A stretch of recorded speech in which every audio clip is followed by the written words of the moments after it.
take none of your fooling around.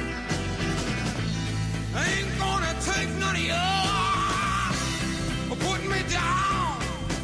I put a spell on you.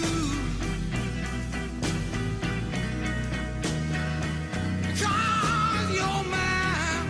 All right.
You better stop the thing that you're doing. I said, oh, watch out, I ain't lying. Yeah, I ain't gonna take none of your fool around. Ain't gonna take none of your put me down. I put a spell on you. Cause you're mine. Oh, took me down.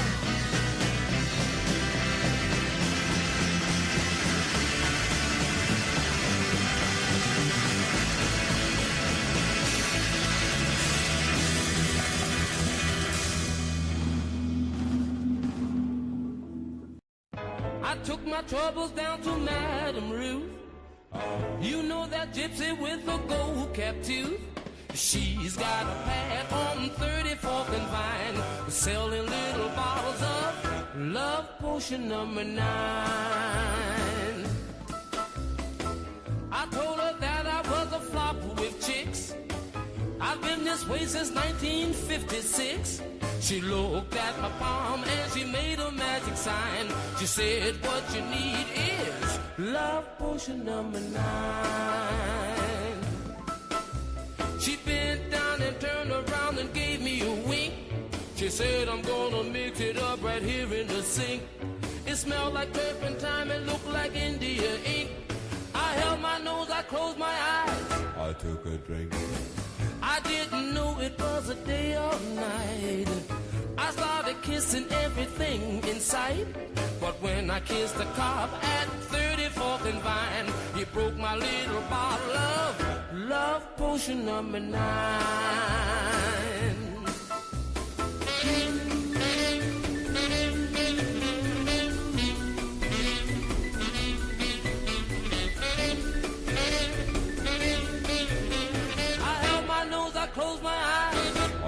Drake.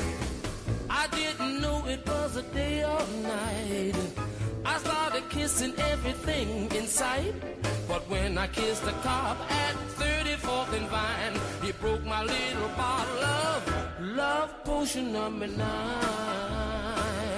Love potion number 9. Love potion number 9.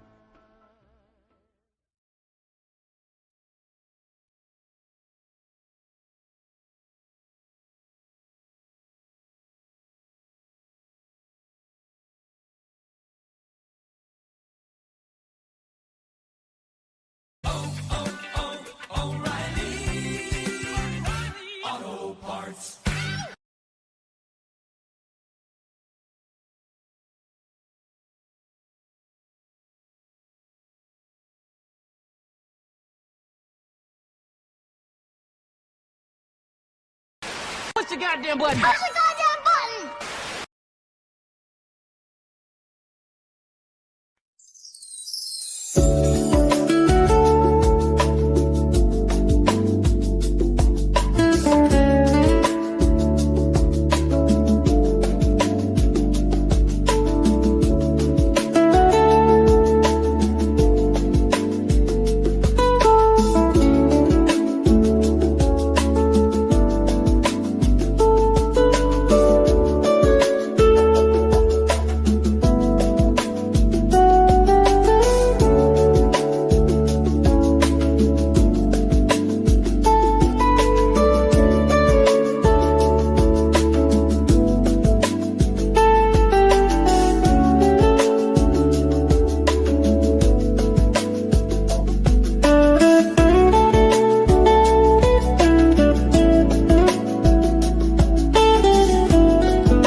Good Friday morning, everybody, and happy frickin' Halloween.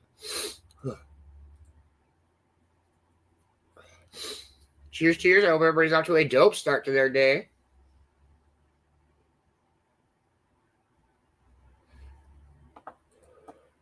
Good morning, Dee. How are you? I hope you are having a wonderful morning. Good morning, Deb. How are you? I hope you are having a wonderful Friday morning. Good morning, Mom. How are you, dear? I hope you are having a wonderful morning. Good morning, Kay. How are you? I hope you are having a wonderful Friday morning. Good morning, Smoka. How are you, bro? I hope you are having a wonderful morning. Good morning, Mama Roo. How are you? I hope you are having a wonderful morning. Happy Halloween, everybody. I gotta sneeze. That won't go away. But let's wake and bake, y'all. Cheers, everybody.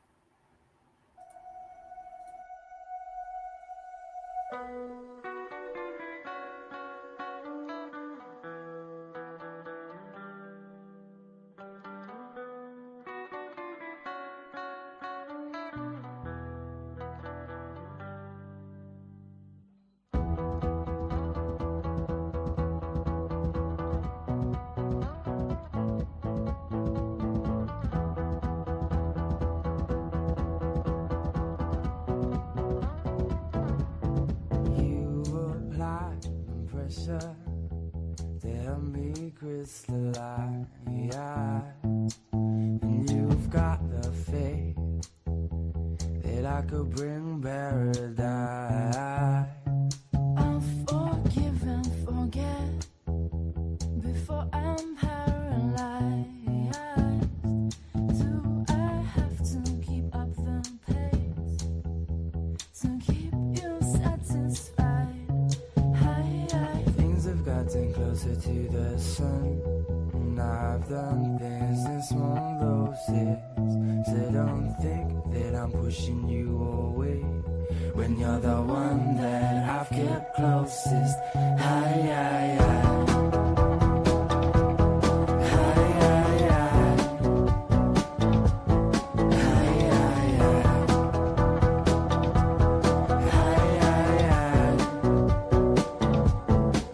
You don't move slow and taking steps in my direction. The sounds echo. Does it lessen your affection? No. You say I'm foolish for pushing this aside, but not at home. I won't leave it Glassy as a mountain to the sea. I wish the tide would take me over. I've been down on my knees. and you just keep on getting closer.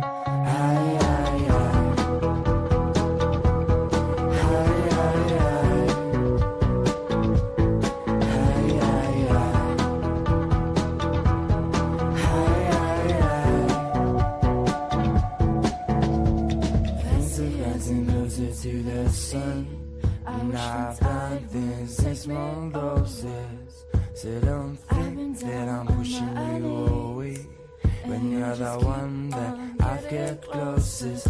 Go slow, go slow, whoa. Go slow, go slow, whoa. Go slow. That's such a great song. So much fun. I fucking love that whole album. How's everybody's morning going? Oh, baby, boo. Let's try again. How's everybody's morning going? I hope everybody's off to a wonderful start to their weekend. Good morning, Ash. How are you? Hope you are having a wonderful Friday morning. Happy Halloween. If you have not got your Getting Stoned order, please do. Great basement brawl last night. We had some dope ass knucks last night.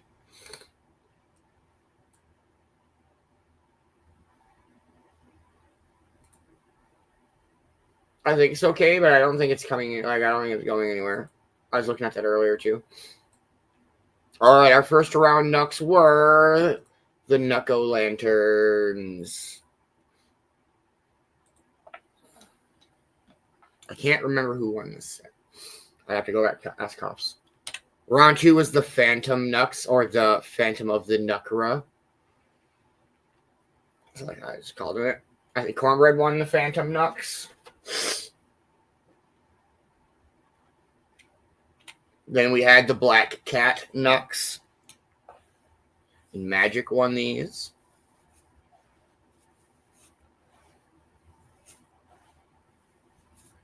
Then these next ones are my favorites. The Frankenfists, and Man Bear won those.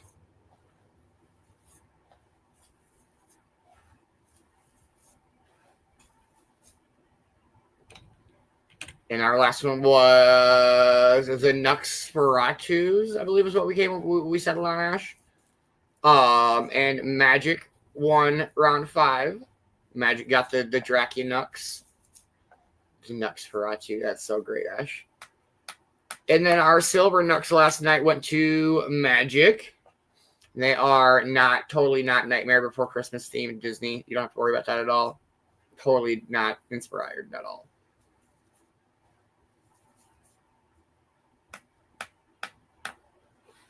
And our gold Knucks were the Golden Skeleton Knucks. The Skeleton Key Knucks.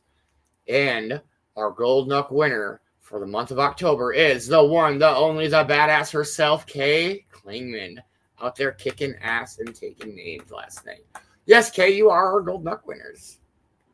So when you said you hashtagged and fell asleep right away last night, I was like, oh my goodness, did you see who won?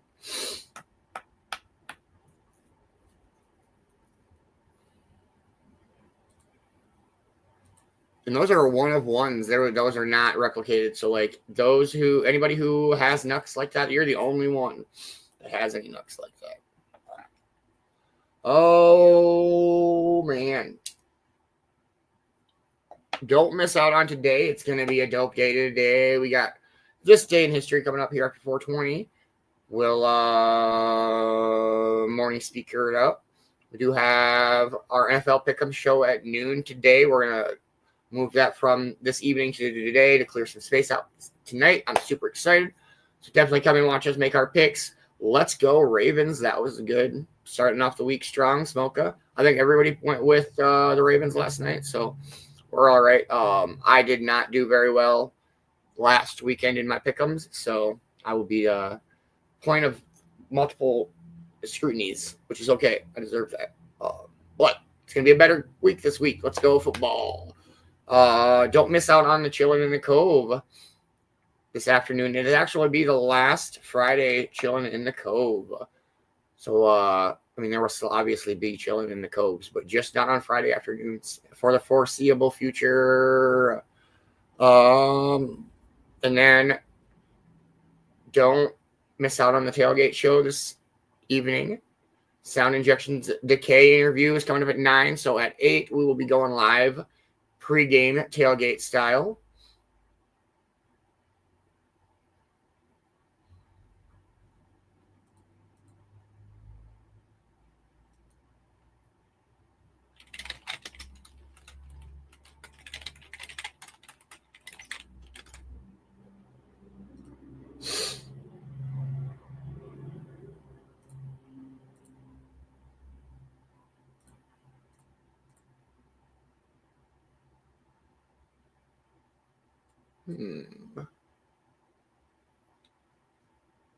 Did that work? Yes, it's just kind of free up some time for other things, and it'll be all right. We got all sorts of other stuff going on, so it's gonna be a dope Friday. Again with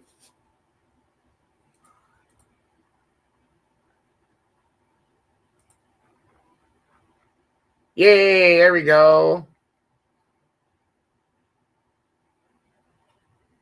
3 minutes out. Everybody, make sure that you are packing up and eating up and rolling up and grinding up.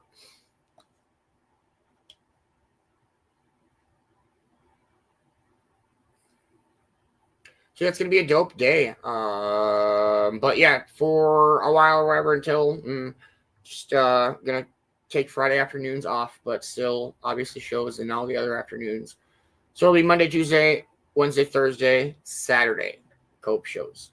And then Fridays will be off. Sundays we're at the castle. Well, I'm at work, but you know what I mean. 2 minutes out.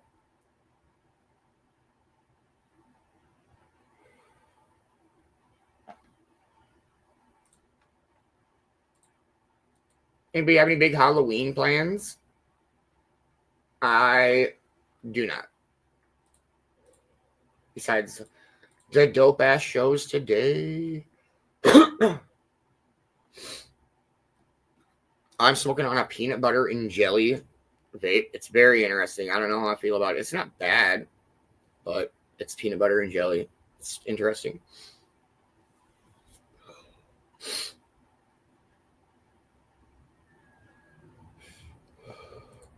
It feels like 30 out this morning. It's actually not bad in here, though.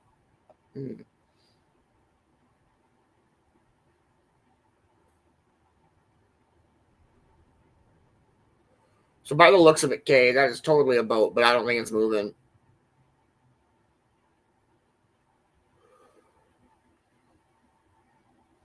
One minute out.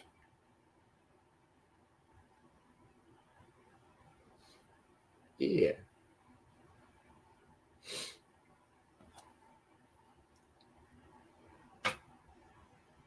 I really wanted to go with the Dolphins last night, Smoka, but man, I'm not a fan of Tua. He's kind of pissed me off this season. He's a little, yeah.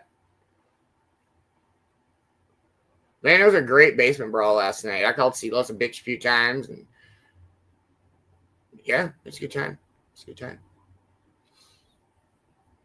A lot of shit talking last night. It was great. It was fucking blast.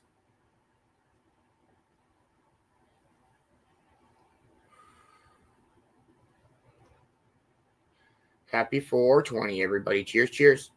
Smoke weed every day.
Getting stoned again with my only friend.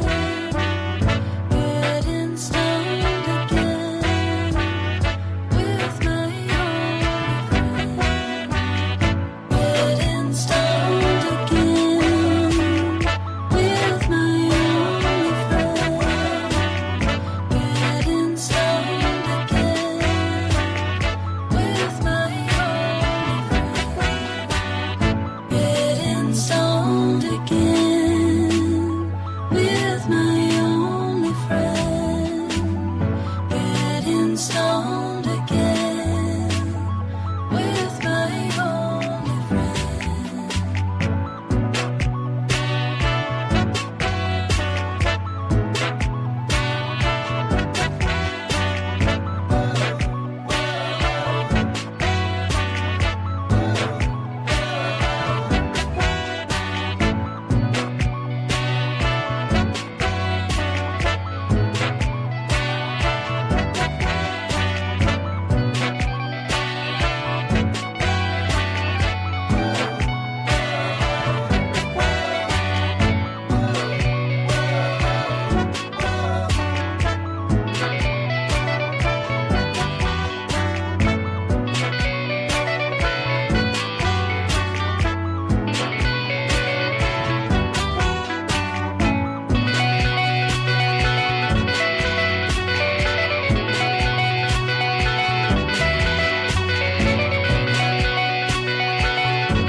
Good morning, Double Dice B Rad. How are you, man? Hope you're having a wonderful morning.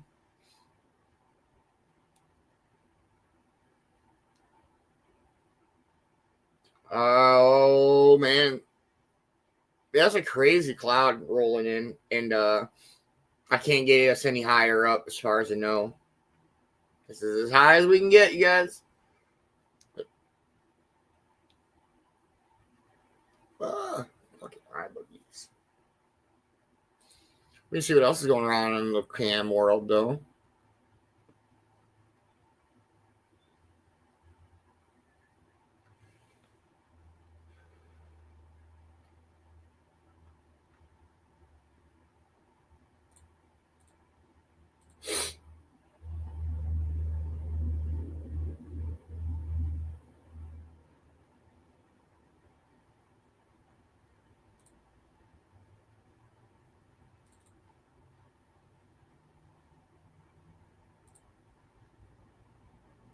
Yeah, he's just anchored out there.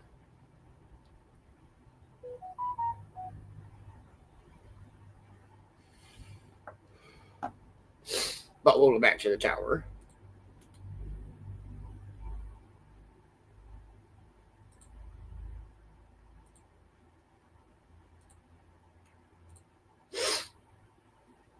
Oh, man. Well, we do have some This Day in History coming up.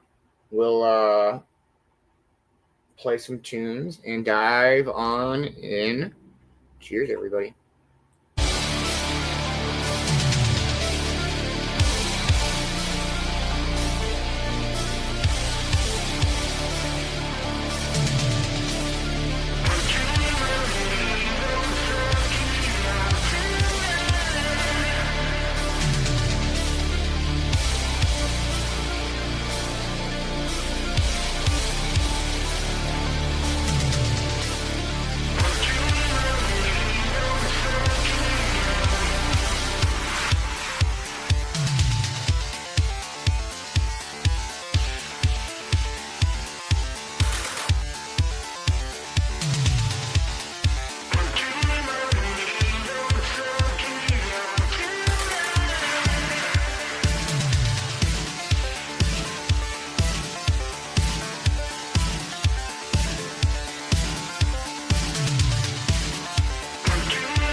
miles away. Memories in binary. Salvation bathes us in its glow. We look up to the sky and dream of Neo Tokyo. Take flight, dreams begin to reignite. So clear, so bright, we're glowing in the dead of night. Plug in, online, the data streaming in our minds. Circuits, things wide, we dream of Neo Tokyo tonight.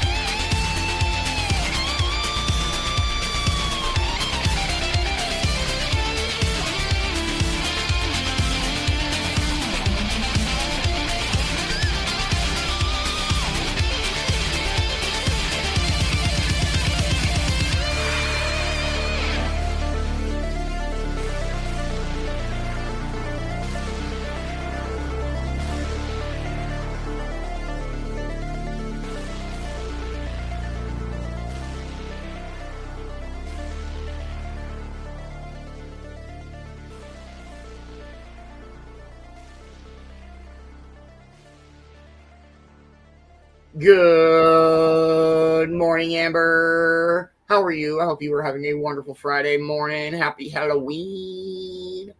I hope Jeremy gets all the candy. All of it. And just. Good morning, Donna. How are you? I hope you were having a, oh my goodness, wonderful Friday morning. Happy Halloween. Halloween. All Hallows Eve. Sure. Vicki B saved me. Vicki, come back.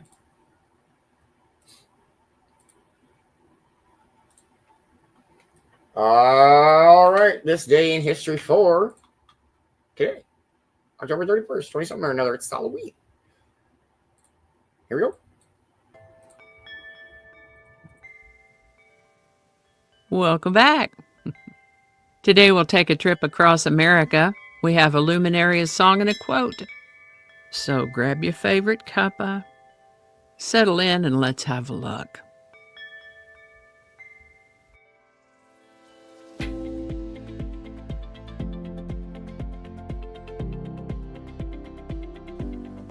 Hi there, and welcome to This Day in History for October 31st. October 31st is the 304th day of the year in the Gregorian calendar, 305th in leap years, with 61 days remaining to the end of the year.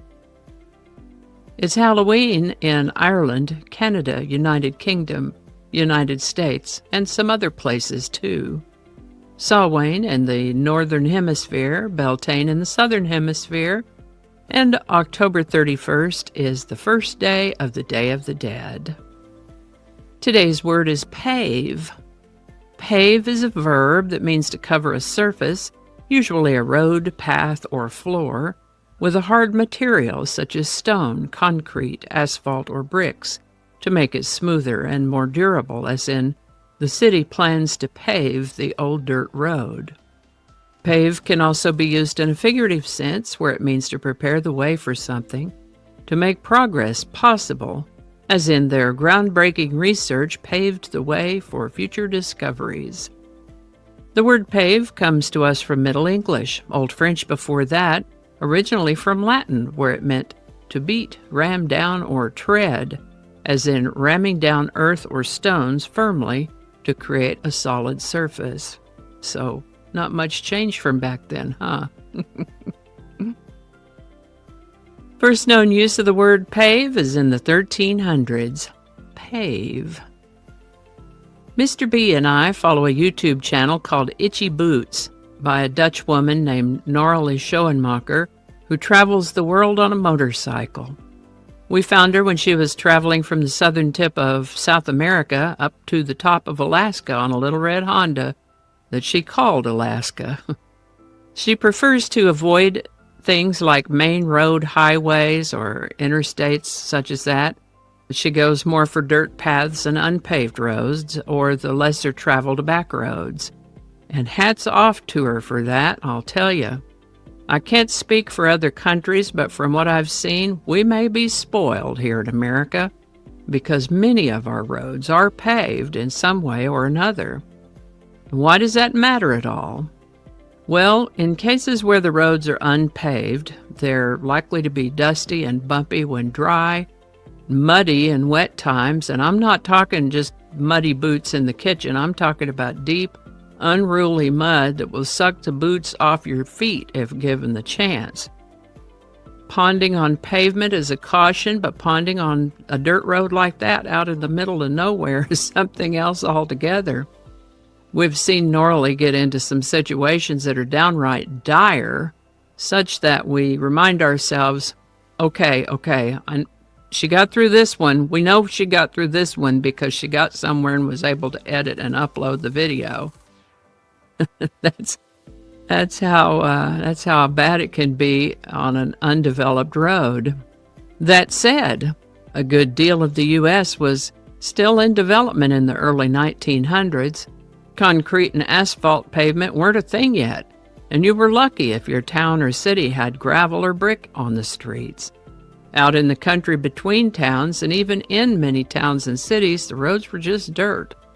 A road would be considered improved if it had been graded. And generally speaking, there wasn't much order to them either, sprawling out from settlements like spider veins. Enter a man named Carl Fisher. He was an idea man. He was part of the group behind the Indianapolis Motor Speedway. When the very first race had to be stopped due to safety issues because of the condition of the track, he convinced investors to pave the racetrack.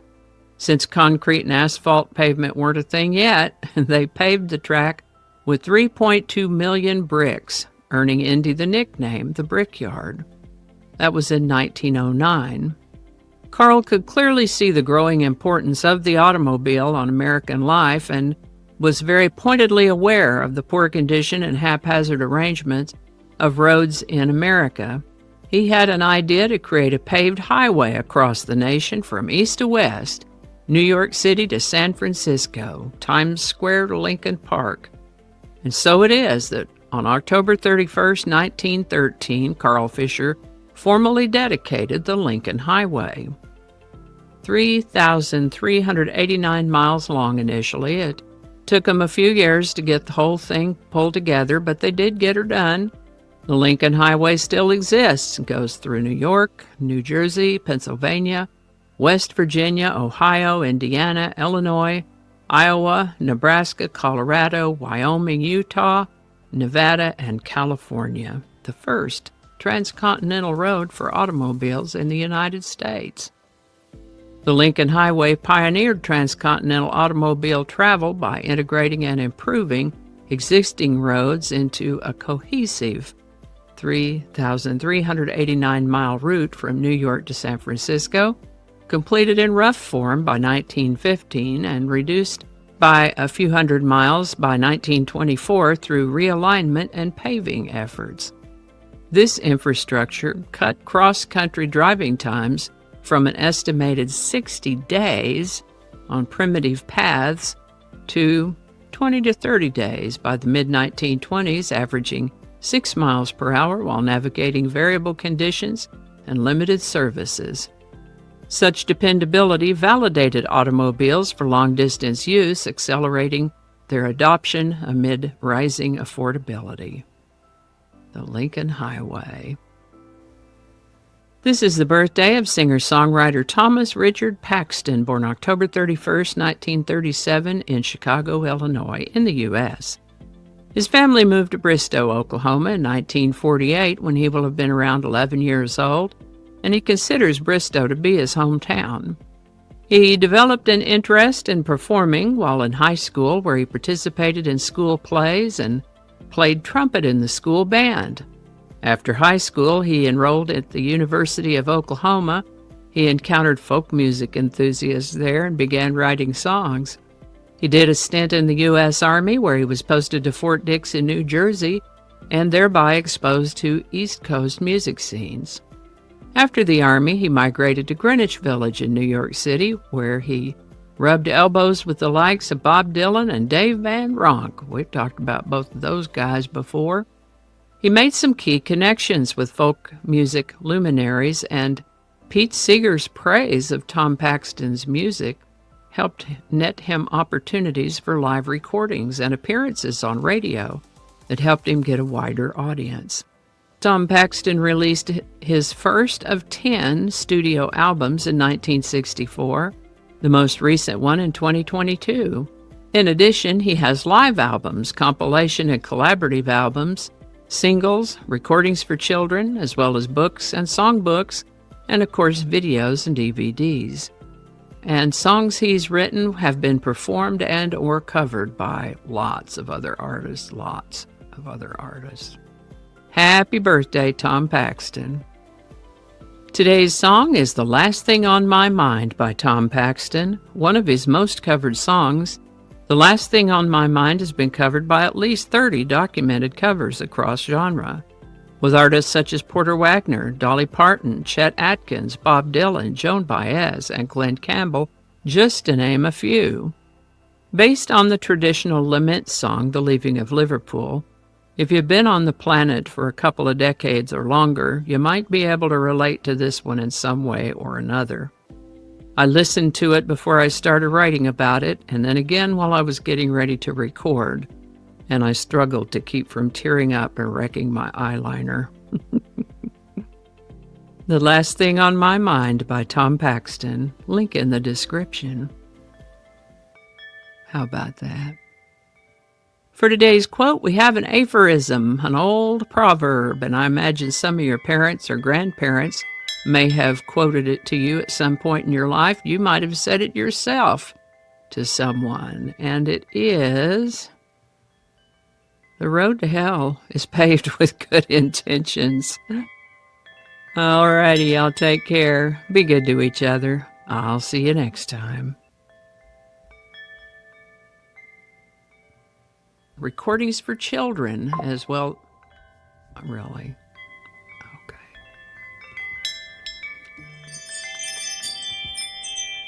I forgot to turn that off. Okay. And a hearty and grateful shout out to these lovely folks who've bought me a coffee. Thank you so much. And if you'd like to add your name to that list, there is a link in the description where you too can buy me a coffee. All righty. And I think that's going to do it for us today. Thank you so much for watching. Consider subscribing if you haven't already.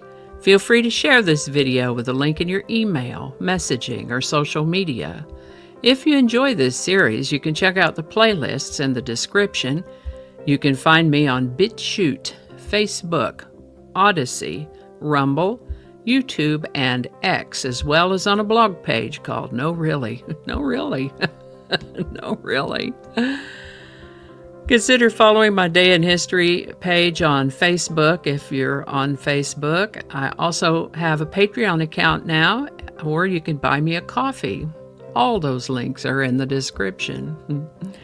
Alrighty, that's all I can think of right now. Thanks again, and I'll see you next time.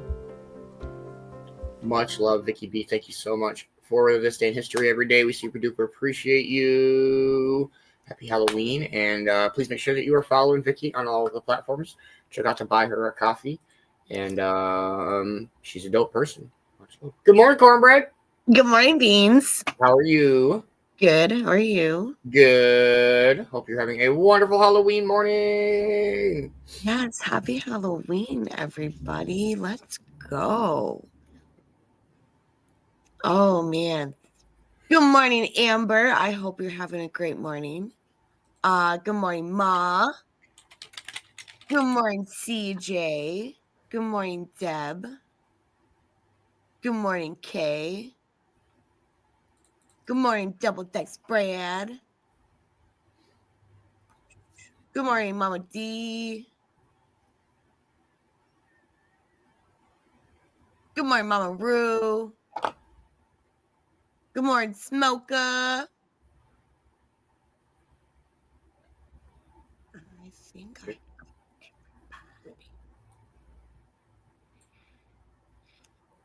I got everybody. Let's go. I hope you guys are having a great morning. Let's go. Happy Halloween. Happy Halloween. You got any big Halloween plans? Yes, I have to go out to Little Corn Muffin's Halloween parade at school. Hey, let's go. You are, what do you, something to do with Lilo and Stitch. I do remember that. Okay, well, I'm gonna be Stitch again this year. I don't have a choice in that.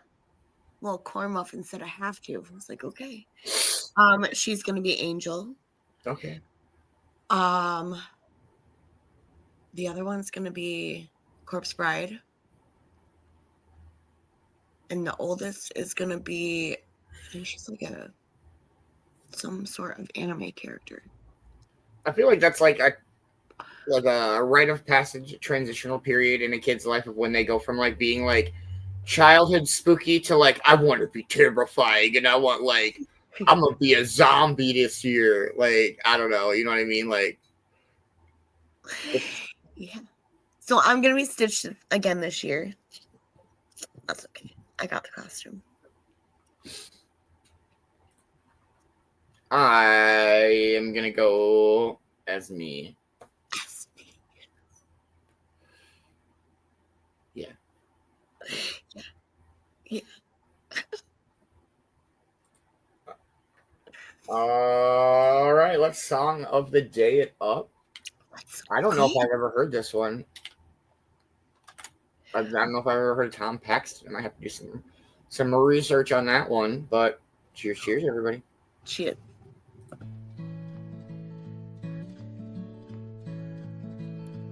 It's a lesson too late for the learning, made of sand, made of sand.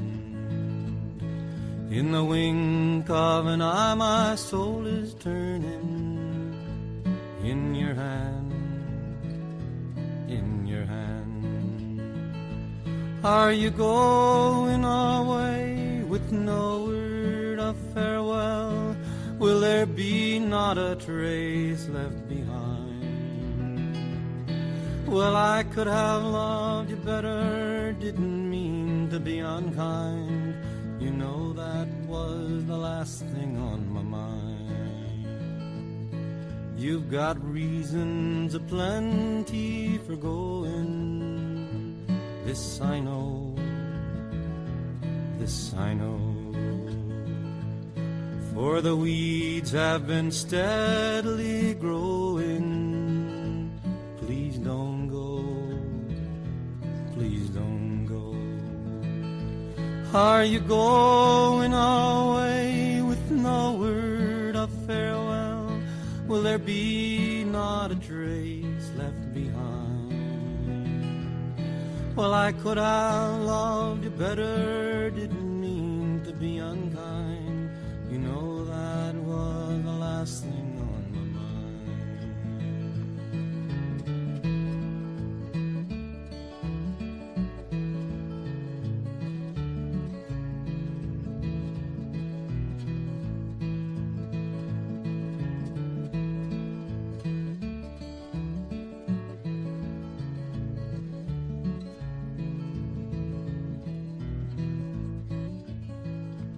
As I lie in my bed in the morning, without you,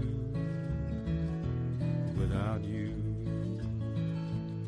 Each song in my breast dies a-born, without you, without you. Are you going away with no word of farewell? Will there be not a trace left behind? Well, I could have loved you better, didn't mean to be unkind. You know that was the last thing on my mind.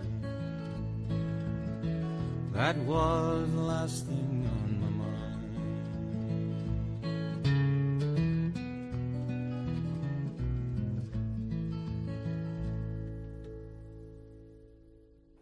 That was fucking amazing. That was. Yeah, that's super folky. I really liked that. Gonna have to be a good song of the day pick today, Vicki. Yes. Does anybody got any big plans for today? Don't miss out on the NFL Pick'ems show. That'll usually be a Friday evening show, but with everything going on tonight, we are gonna jump on at noon and make our predictions. Man, I really don't have very many of mine even locked in. I need to probably sit down and do that before the show today. But it's a lot closer than I thought it was going to be. I thought I got my ass handed to me last weekend.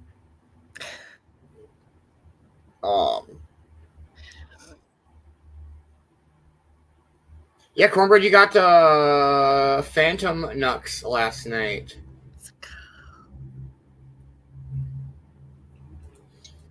Let's go. Ooh, making treats, Kay. Let's go.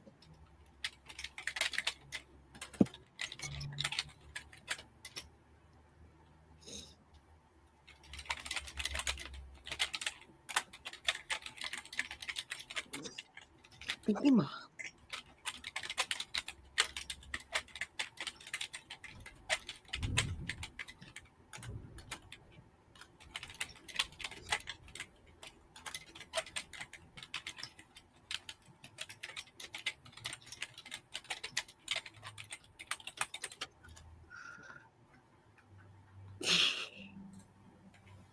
Yeah, they are fucking dope. It was cool. We were like, it's Halloween. It's Halloween Gold Nuck night. So me and Kossi were just kind of like, we met up yesterday and we're like, let's do something cool. So then I busted ass yesterday working on Nux. Is dope. They turned out so great. They did. The They French really fists are still my favorite. I love the fucking bolts on the end. But it's crazy. Tomorrow is November, and tomorrow is like the 1 year anniversary of Vicki Bowers in the Cove, I think is what we'll say. I like to say that way. Yeah, Vicki Bowers in the Cove. Let's go.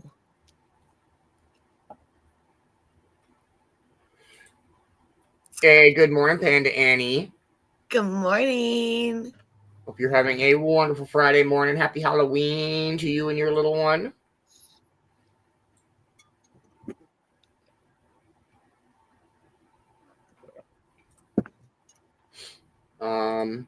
Let me see what else we got for. I just don't know where my brain is with music this morning. I hasn't decided yet.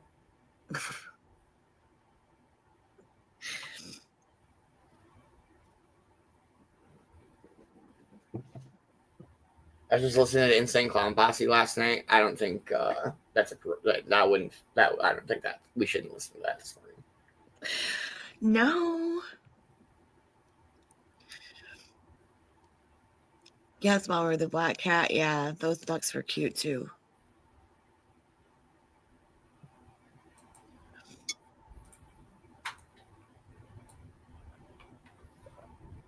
We'll play some Primus. All right. I always credit this song to Cornbread.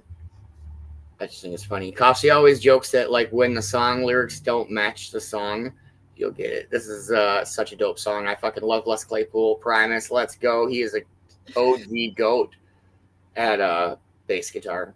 Cheers, everybody. Cheers.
Too Many Puppies.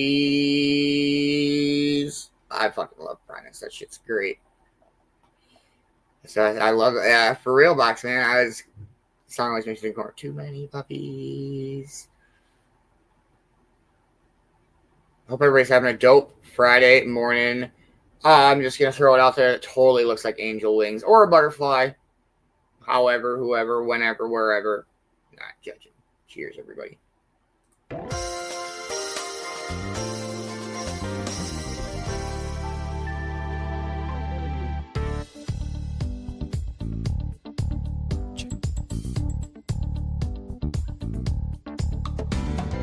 No one likes to be lonely. It's not easy. Sometimes life's pretty boring and cheesy. That's okay with me. Maybe it's the way it's supposed to be. Maybe if you change your mind, we could just get high. I know you don't believe it. It's a new day. I'm sure you'll find a reason to think that it's too late. That's okay, baby, 'cause you know you don't have to live that way. Maybe if it takes some time, when the time feels right.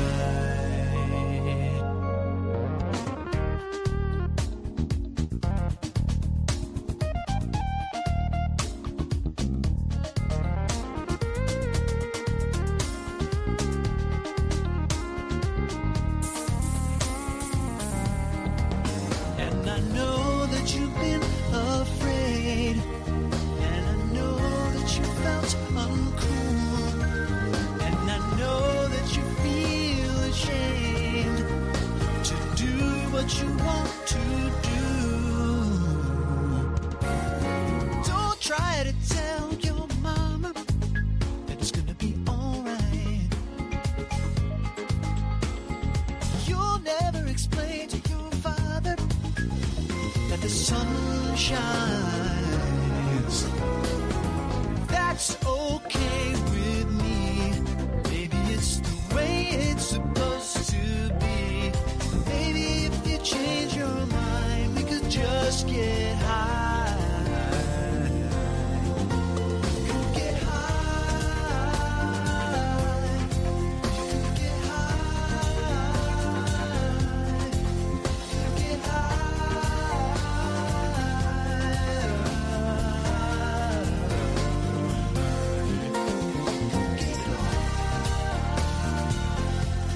We could get high, baby.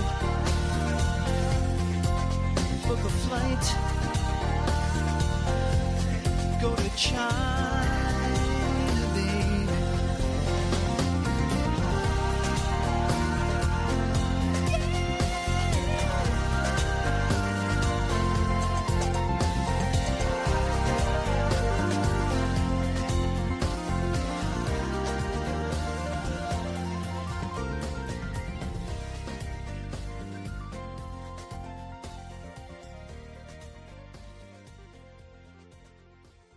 I get pie, I get stoned, I get high right when I get home. I got a lighter, got a bowl, got the devil's green gold, got papers I can't roll. I smoke pot, I smoke a lot, I said doc, I ain't aiming to stop. Got a dealer in the phone, don't grow it on my own. Legal everywhere except state to call home. At least I ain't sitting in prison at the moment. We can smoke together, but I really like smoking alone. I saw a cop, I saw a lot. At the DUI checkpoint stop, yeah, I got a gram beside my coat that I really want to toke. I was on my way to buy some tops. He said, sir, is that herb? Well, I'm picking up on your nerves. And I thought for a while with an innocent smile. Said, no, sir, then my thoughts ran wild. No, I ain't high, but I must look fried and I fit the profile of a reefer toting kind of guy.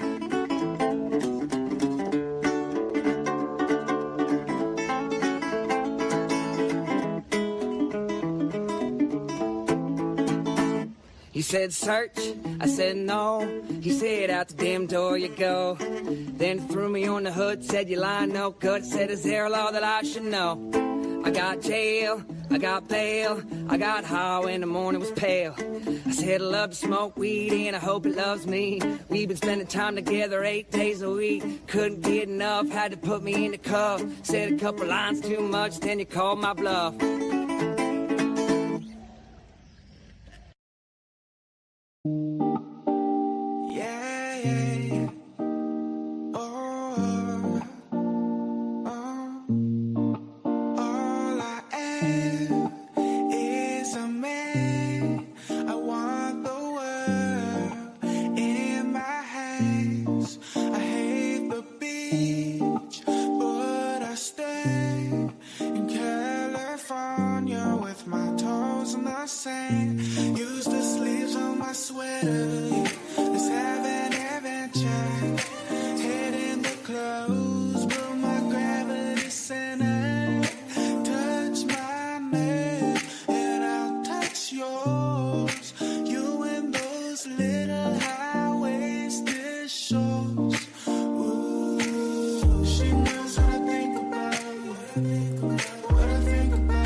Let's do this.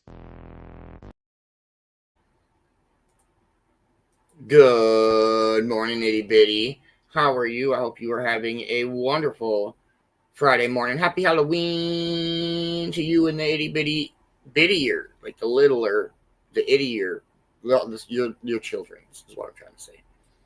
Hope everybody's having a wonderful morning. We're just hanging out listening to some tunes, and this is a throwback. Let's fucking go. Cheers.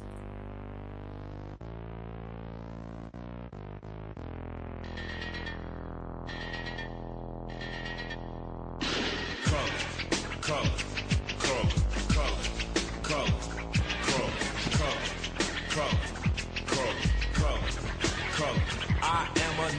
Nightmare walking, psychopath talking. King of my jungle, just a gangster stalking. Living life like a firecracker, quick as my fuse. Been dead as a death, back the colors I choose. Red or blue, cause of blood, it just don't matter. Sucker died for your life when my shotgun scatters. Color, the gangs of LA will never die. Just multiply colors. Color, color, color, color, color, color,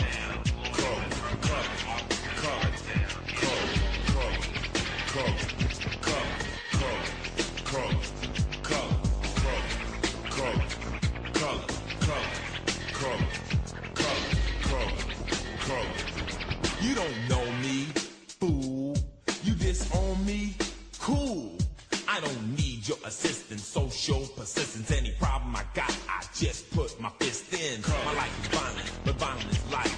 Peace is a dream, reality is a night.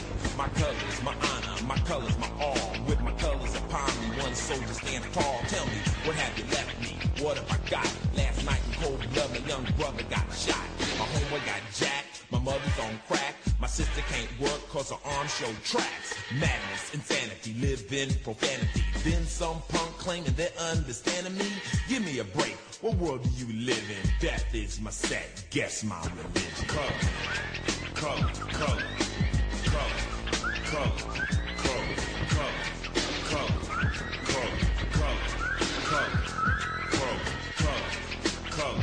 color, color, color, my pants are sagging, braided hair. Suckers stare, but I don't care. My game ain't knowledge, my game's fear. I've no remorse, so squares beware. But my true mission is just revenge. You ain't my set, you ain't my friend. Wear the wrong color, your life could end. Homicide's my favorite binge. Color, color, color, color, color, color, color,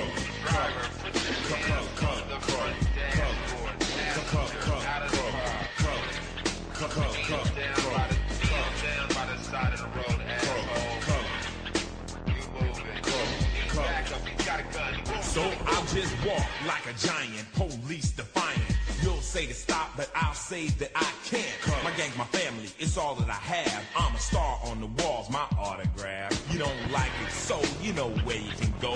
Cause the streets are my stage, and terror is my show. Psychoanalyze, try diagnosing me why. It wasn't your brother to brutally die, but it was mine, so let me define. My territory, don't cross the line. Don't try to act crazy, cause that shit don't faze me. If you ran like a punk, it wouldn't amaze me, cause my color is death. Though we all want peace, but our war won't end till all wars cease. Color, color, color, color, color, color, color, color, color, color, color, color, color, color, color,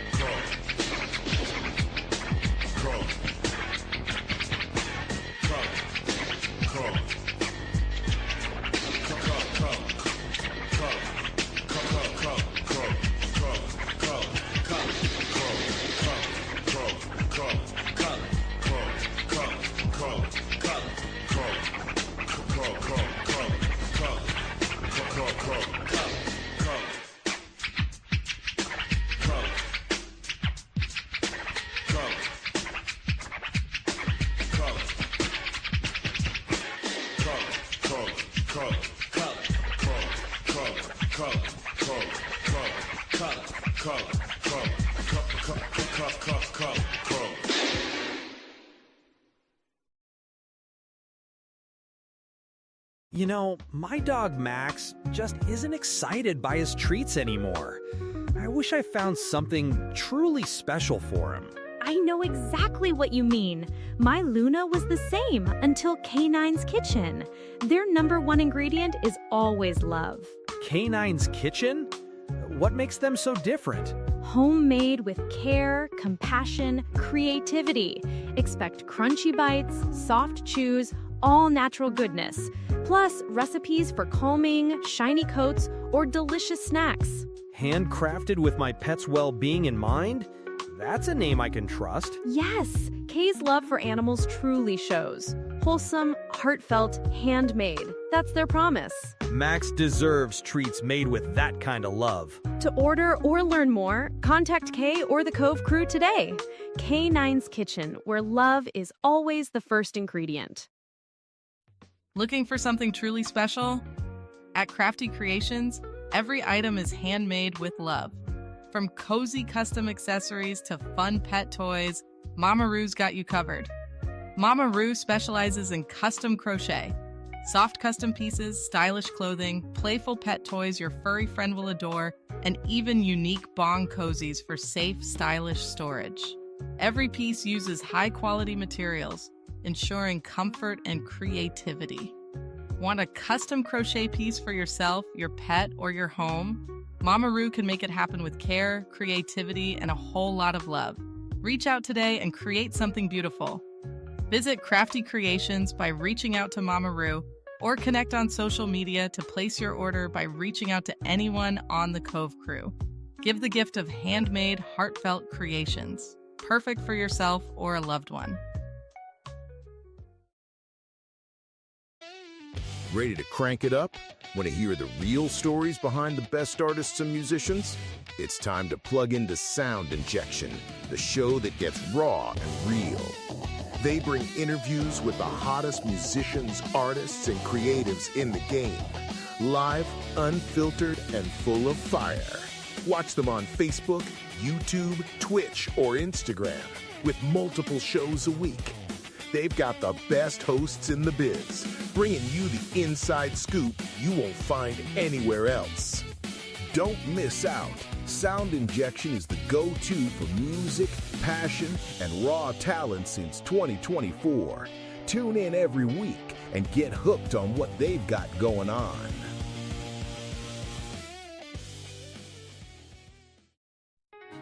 Welcome to Mama Beanz Stitch and Stone, where art, heart, and craftsmanship come together in every creation. This is more than a business, it's a labor of love, where every piece carries the warmth of human touch and the beauty of handcrafted excellence. At Mama Beanz Stitch and Stone, you'll discover timeless artistry in every stitch, stone, and sign. Each creation is crafted with meticulous precision and boundless creativity, transforming ordinary materials into extraordinary keepsakes that tell your unique story.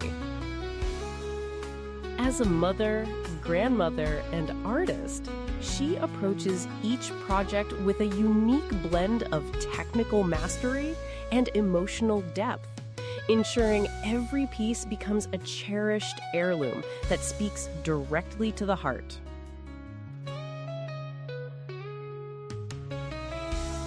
Whether you're commemorating a milestone, decorating your home, or giving a gift that truly matters, Mama Beanz Stitch and Stone will work closely with you to bring your vision to life with the care and dedication that has made us a beloved part of our community. Mama Beanz Stitch and Stone, where every stitch tells a story, every stone holds a memory, and every sign marks a moment worth celebrating. Yeah, she's just getting up. I hope everybody's having a wonderful Friday morning and enjoying the tunes. We do got our morning speaker coming up here. It is 4 minutes out from 4:20. Hope everybody's having a dope day. Cheers, cheers, everybody.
me like my sister, close to me like my brother.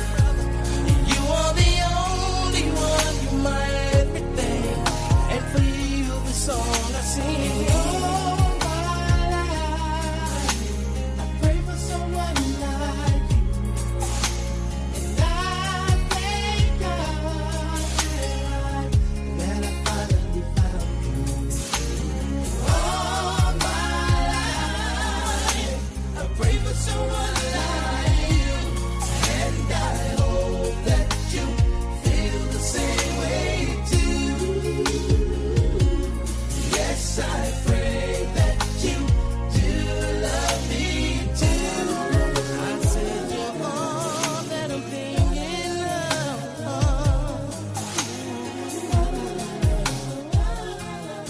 baby. Said I promised to never fall in love with a stranger. You're all I'm thinking of. I praise the Lord above for sending me love. I cherish every hug. I really love you. Baby, pray for someone like you. And I thank God that I finally found you. All my life, I pray for someone like you. And I hope that you feel the same way too. Yes, I pray that you do love me. You're all that I ever know. When you smile on my face, all I see is a glow. When you turn my life around, you pick me up when I was down. You're all that I ever know. When you smile on my face, glow. You pick me up when I was down. You're all that I ever know. When you smile on my face, glow. You pick me up when I was down. And I hope that you feel the same way too. Yes, I pray that you do love me too. All my life, I pray for someone like you. And I thank God that I finally found you. All my life, I pray for someone like you. Yes, I pray that you do love me too. All my life, I pray for someone like you. And I thank God that I finally found you.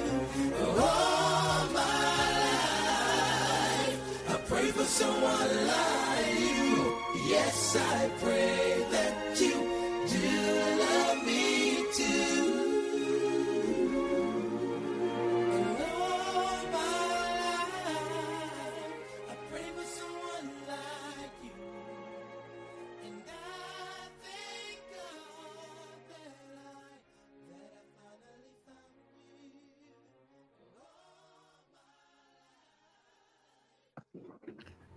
Such a great song.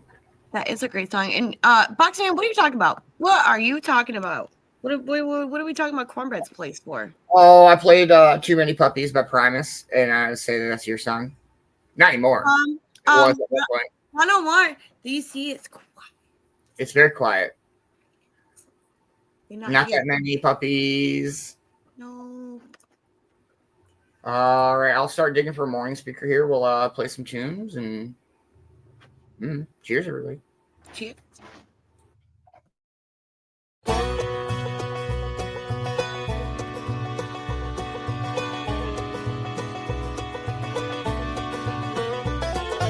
You don't know what love is, you think that it's a toy, a pretty little game played by a girl and boy. You won't talk about it, you don't even care, and you just take for granted I'll always be there. You play, you stay away from anything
how bad it feels.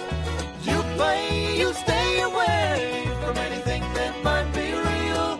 You talk and then you walk. I pray someday you'll know how bad it feels. You don't know what love is. You don't know what love is. You don't know what love is.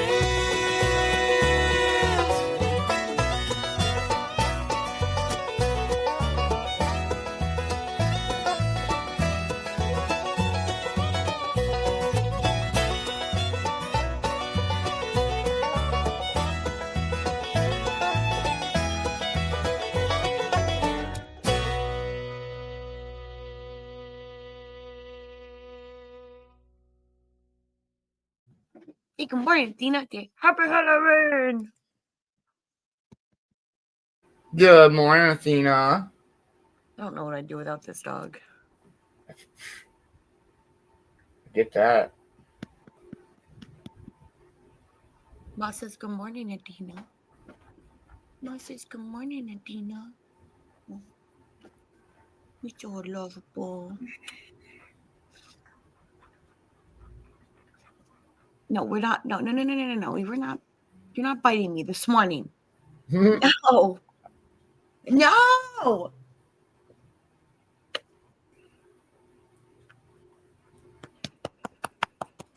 Upper girl. Any room out there? Maybe.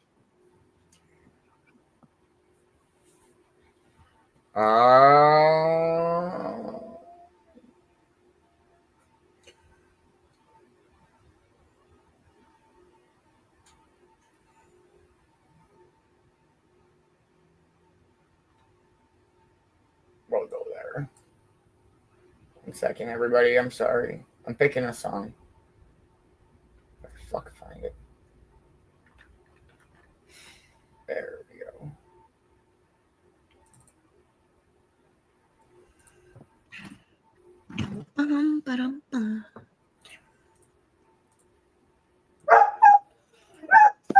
Woof, woof, woof. Good morning.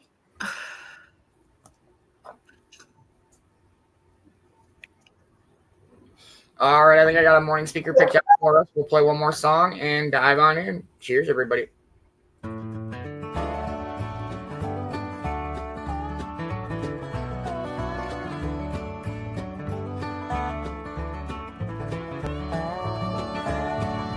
Girl I love, she sure was pretty, but always running around. She finally ran off with a boy from the city, and I ain't got trouble now. I ain't got trouble now. No, I ain't got trouble now. I had it before and I'll have some more, but I ain't got trouble now.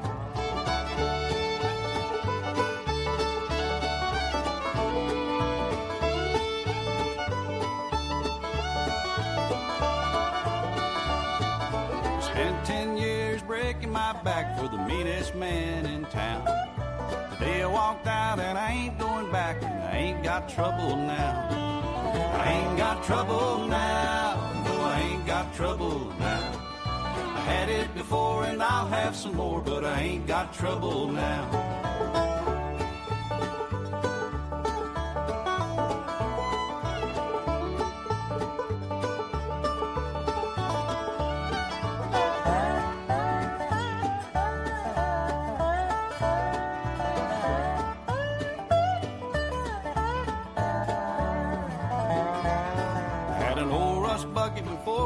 Tires always breaking down.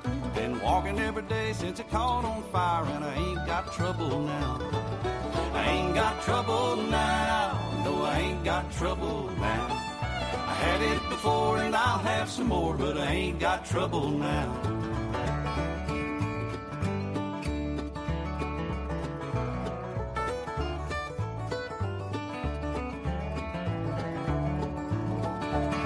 Now I got no ride, I got no money, and there ain't no girls in this town. But the whiskey goes down smooth as honey, and I ain't got trouble now. I ain't got trouble now. No, I ain't got trouble now. I Had it before and I'll have some more, but I ain't got trouble now. I ain't got trouble now. No, I ain't got trouble now. I had it before and I'll have some more, but I ain't got trouble now. I ain't got trouble now. No, I ain't got trouble now. I had it before and I'll have some more, but I ain't got trouble now.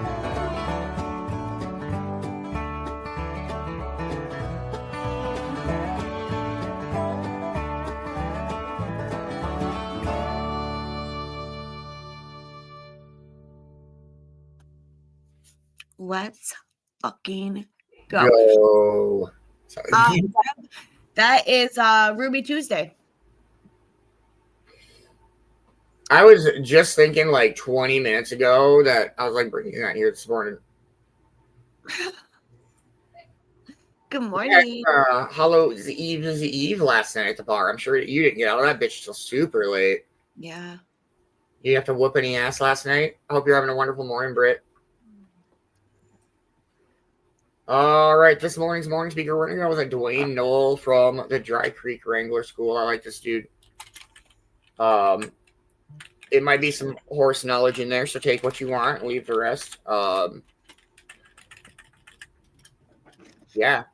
Here we go, everybody. Let's go.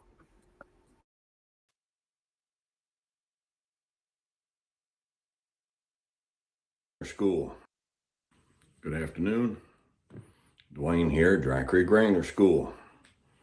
We're up on top in the new place. I've been working on the tack room and getting it ready. And on the other side of the camera here, we got it fixed up for the office, and we're putting in our own little private cigar lounge in here. And so I came up to get some stuff done today, but it's been raining since I've been up here. And so we're working back in here. I just recorded a video for the Tack Room Bible Talk and uploaded it over there. And so now I'm going to take the time and catch up and do one here for the Wrangler School. I'm about down to the nub here. I'm finishing up a tabernacle by my father, and got me a good cup of coffee up here. And so we're just kind of taking it easy while the weather clears up outside. It has rained more this spring. I tell you, it's hard to get stuff done sometimes. That's what I talk about today, though, getting stuff done. We bought this place, and it's 38 acres, basically. The house and this barn were built, it was owned, I'm gonna straighten this camera up just a little bit, doesn't bother me. Sorry about that. Was owned by some Amish. Now, Amish they're all broke up into all different clans, and you can't judge one group of Amish in one place by all Amish. They're all different because they're all dictated by their bishop and what their individual beliefs are. But anyhow, this place was built, and I can tell that whoever originally built this place, they did a really good job. This barn, I'll show you more of this barn later. There's some real old world craftsmanship, different spots. I see some things that really some extra heart, some extra thought and stuff went into this barn. Some of the fences on this place are really good. Now we are in a tack room, but that tack room is in the barn, so we're going to have some flies. So if you hear some buzzing, we're just keeping it natural. All right, don't worry about it. Some of the fences that were originally were put up. It was done well. My granddad taught my dad when my dad was a kid, and my dad taught me when I was a kid. The first thing you judge a farm by is the quality of the fences. And a man with really good fences is a man that takes pride in his farm and his ranch. But since then, over the years, there's been other people in here, and they didn't take as much pride, and that's already out. I'm gonna fire up another one. All right, this is a good cigar day. So, I actually I'm gonna smoke a Cohiba. It's a Esplendidos. I've had about half a dozen different types of actual authentic verified Cuban cigars, and these Esplendidos, they're about of the Cubans, they're about the best I've had, about my favorite. But I prefer a good Nicaraguan cigar.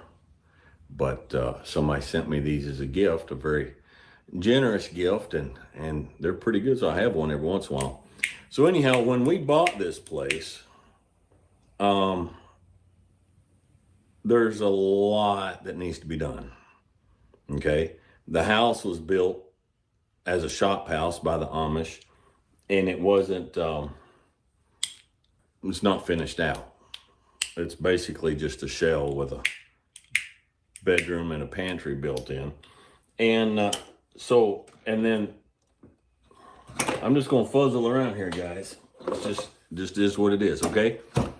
There's 3 pastures up here, which are total between the 3 of make up probably 20 acres, split up into 3 different pastures.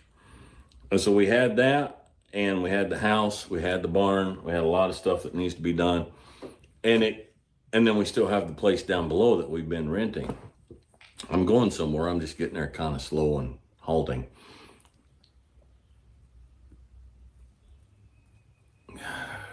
And right now there's just me, okay, and Mama. And it's overwhelming. And so I came in here and I'm like, man, where do we even start? And so I said, okay, I started breaking things down into priorities.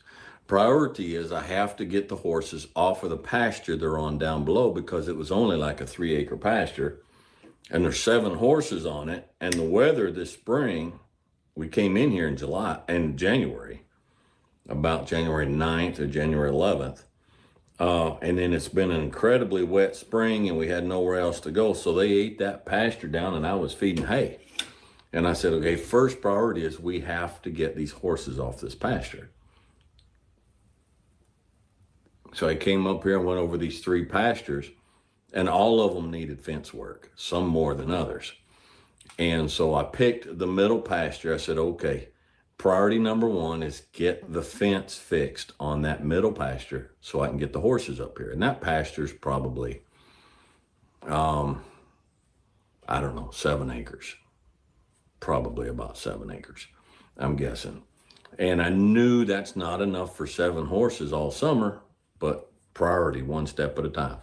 So Mom and I spent 2 or 3 days working on fence and cutting out trees and cutting trees off a fence line and driving T-post and getting more wire and stringing more wire. And we got that fence safe and solid enough, and we got the horses moved up here.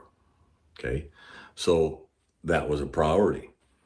And then I said, well, what's the next priority? Well, the next priority is this tack room, office, cigar lounge. I've got guys coming in and we're doing interviews and podcasts and stuff like that. I said, so I need to get that done. And so I started working on this. And I can work on stuff outside when it's not raining, which seems to be pretty rare. And when it is raining, I can work on stuff in here. The house is basically, it's just a shell, so we have to build it in. And so it's priorities. Now, I told my wife from the start, I said, you have followed me everywhere. And this is our final, unless God comes down and does something drastic. I've already got a spot picked out back there where I'm going to fence in, and that's where they're going to bury me. I'm not leaving again. So I told Deanna, I said, this is our retirement. This is our end place. We're going to run the school here until we're not anymore. But you've lived in some really rough houses following me. So whatever you want in the house, that's what we'll do. And you just pick what you want. And so she has been. And so I've had to come in and say, okay, we will do that. But to just come in, I can't pay contractors to come in and do all this. So I have to do it. And we have to do that before we do this. And then we have to get this done before we can do that. And we got to put a little bit more money together before we can get that done. So she comes to me and she's extremely understanding and supportive of this. She says, I don't understand construction. I don't understand all this. This is just my wish list.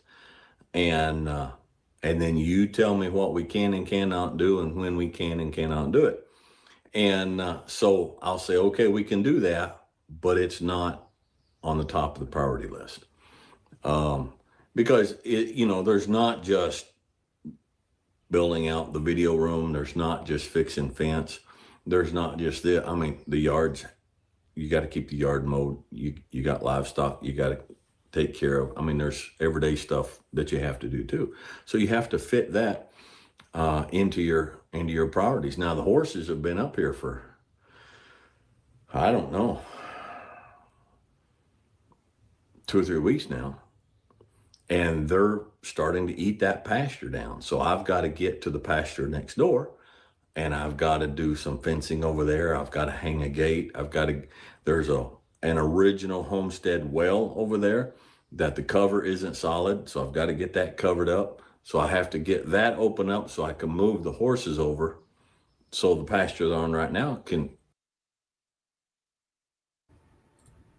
Hey, good afternoon, Brian. How are you, man? I hope you were having a wonderful Halloween day, I believe. We're just hanging out listening to our morning speaker. This morning it is Dwayne Knoll from Dry Creek Wrangler School. Hope you're feeling better, man. Here we go. Continue to grow. We don't want to overgraze anything. So these are things that have to be done. So I'm constantly, I have enough work here to keep me going for the next 20 years before I get everything done that I want to do. And I think of things, I'm like, okay, we need to do that. Okay, we need to do that. And then I'm like, I can't do that right now because this has to be done.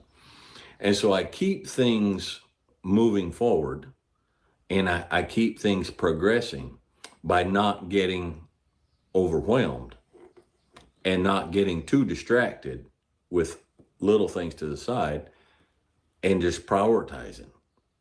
If I get up over the morning, I say, okay, I've got this, and this that has to be done. Well, which one is the more important? And so then okay, this is priority. We've got to get this done. And so I'll work on that. And if I don't get everything done at a particular time that I want to get done, I can at least have the peace of knowing I got the most important thing done today.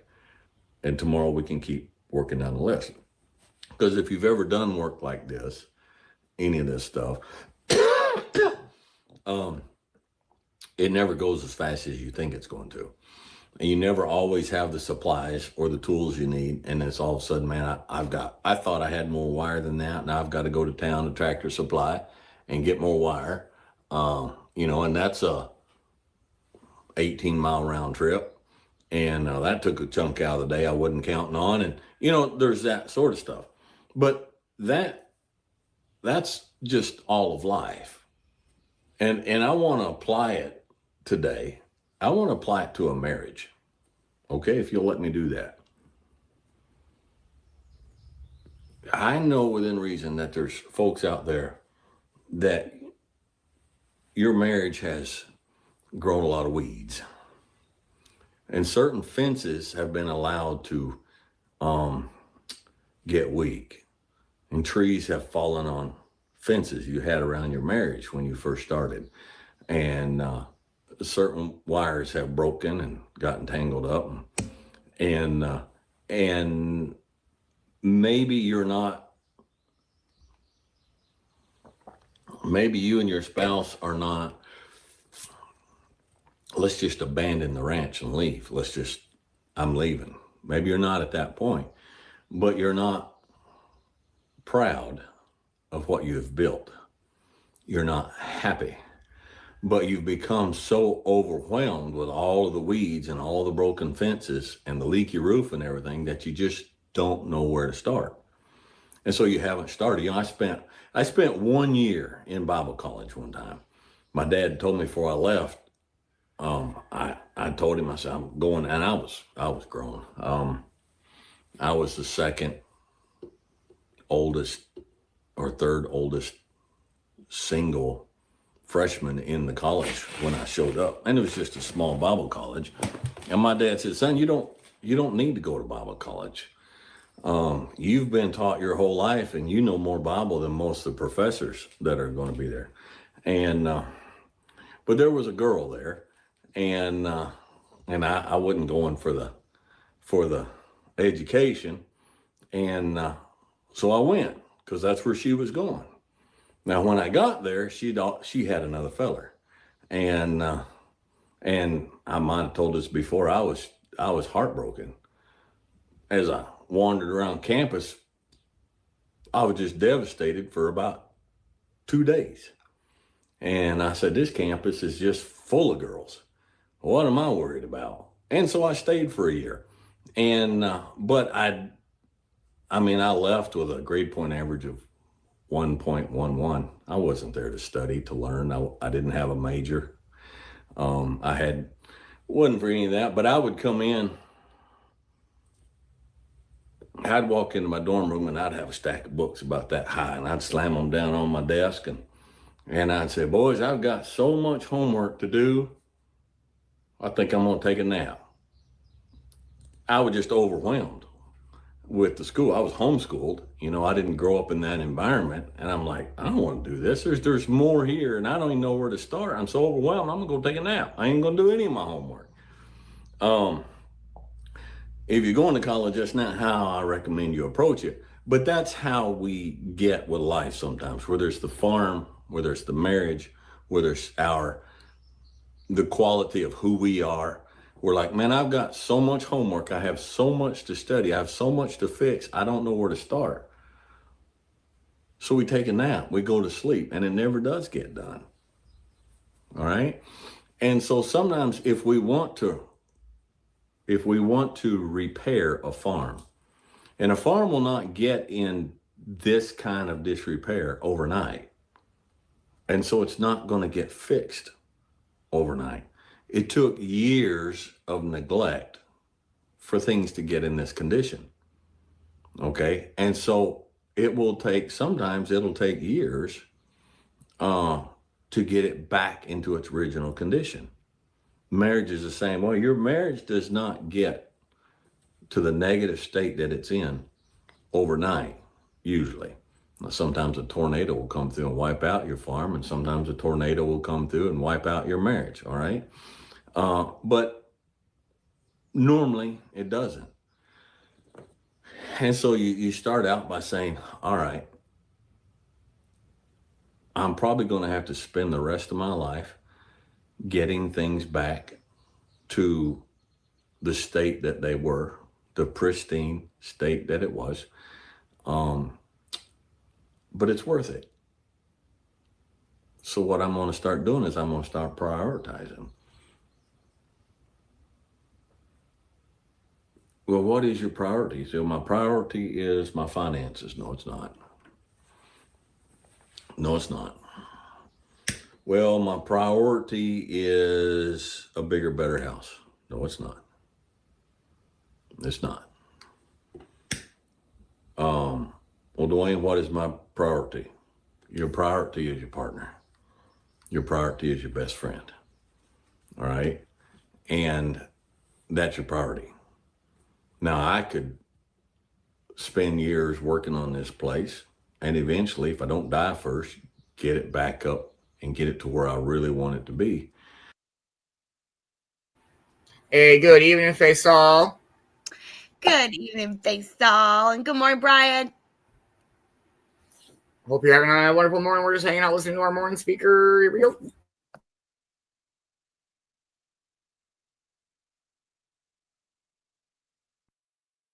But if I got mama out here helping me, we get it done a whole lot faster. And the work becomes a whole lot easier. It's the same with your marriage. First thing to do is get your spouse back on your side.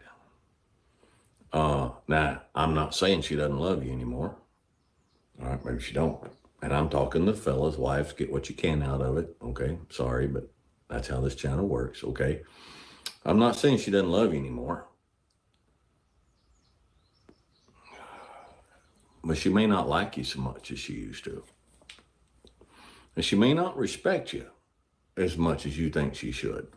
But then you got to ask yourself, how respectable are you? Have you earned her respect? And so you start with the little things. I had to start. We 4 or 5 years ago, things were pretty rough around here. And it was my fault. Okay.